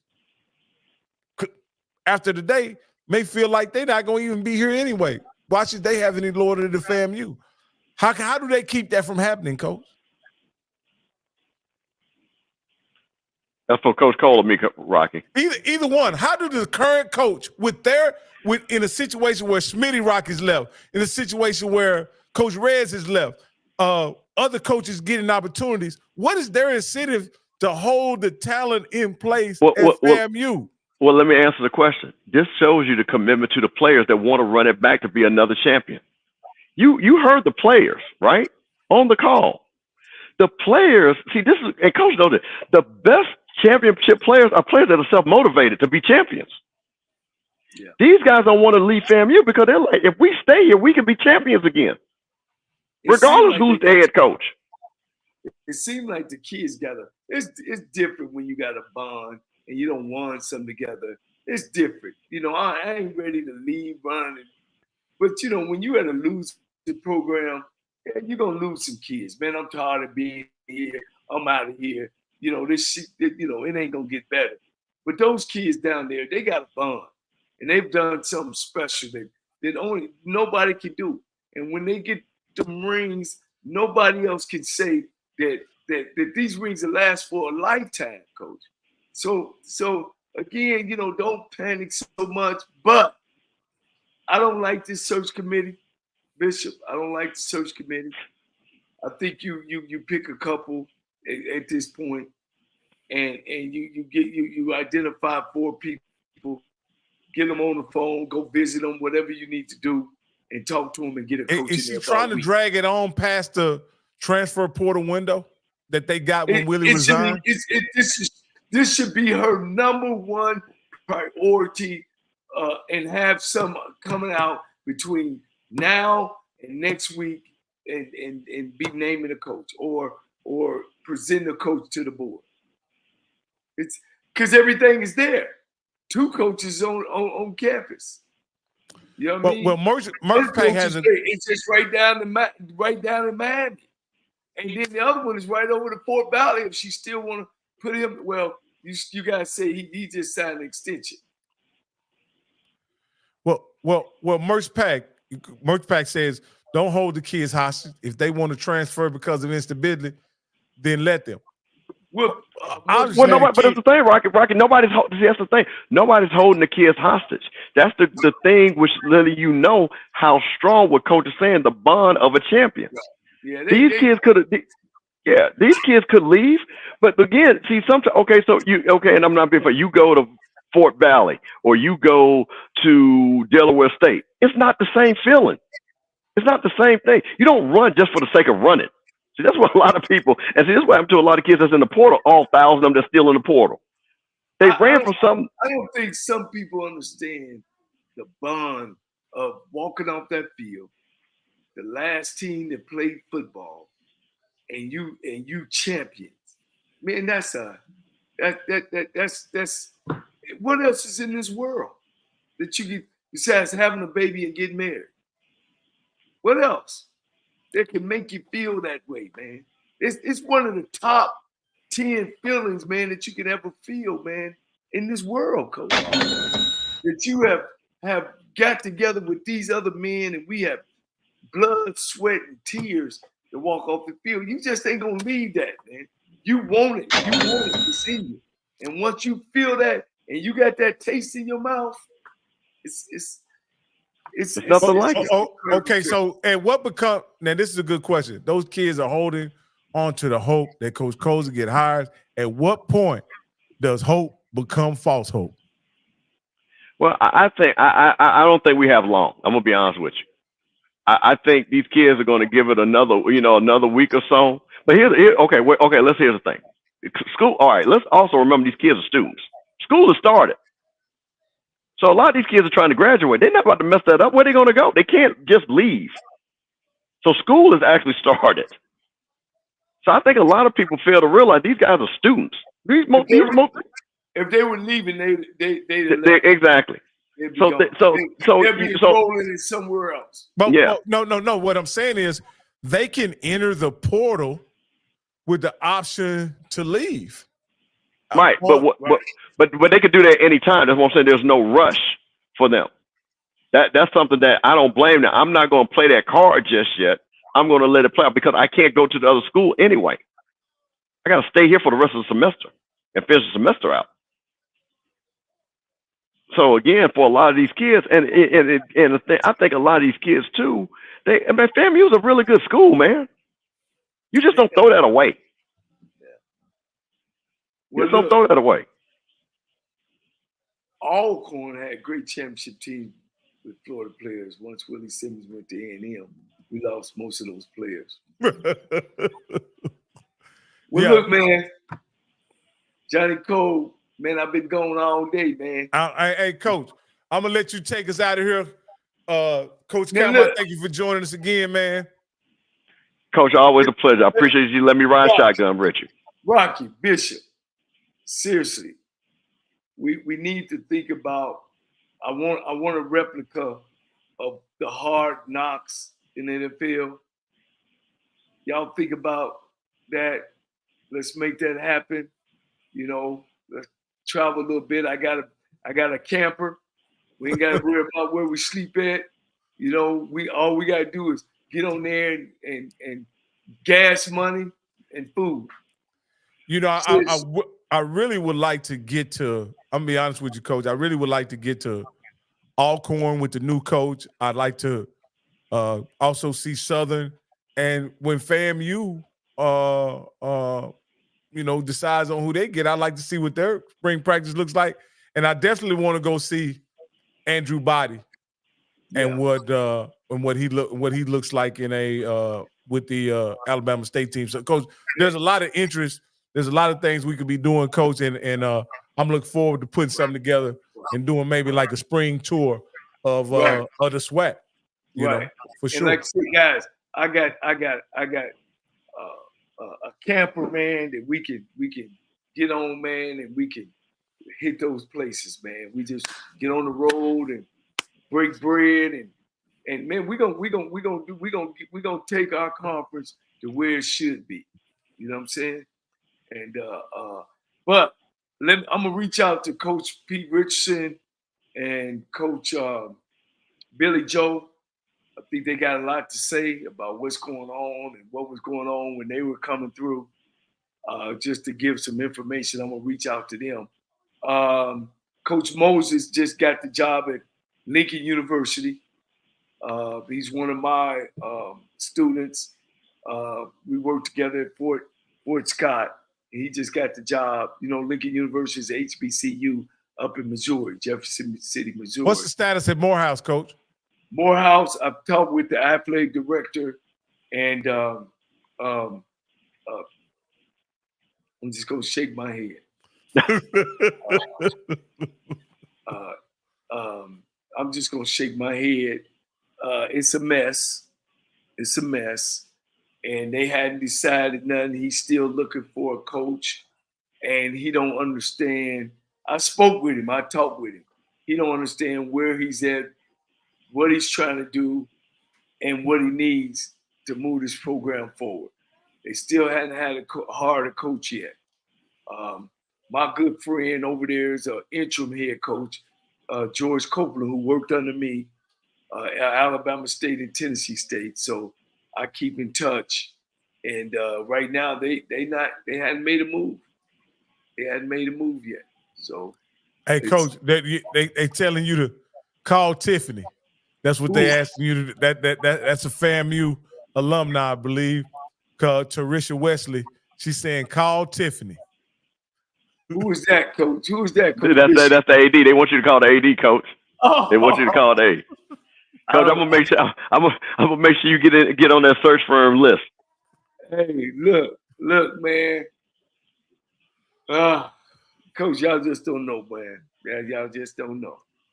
I'll tell you this: we'll go back to back. Listen, Coach, I'm telling you something. With that talent, I would trust you. All I need is for me to come in. I ain't bringing no. I don't have no more friends, Coach.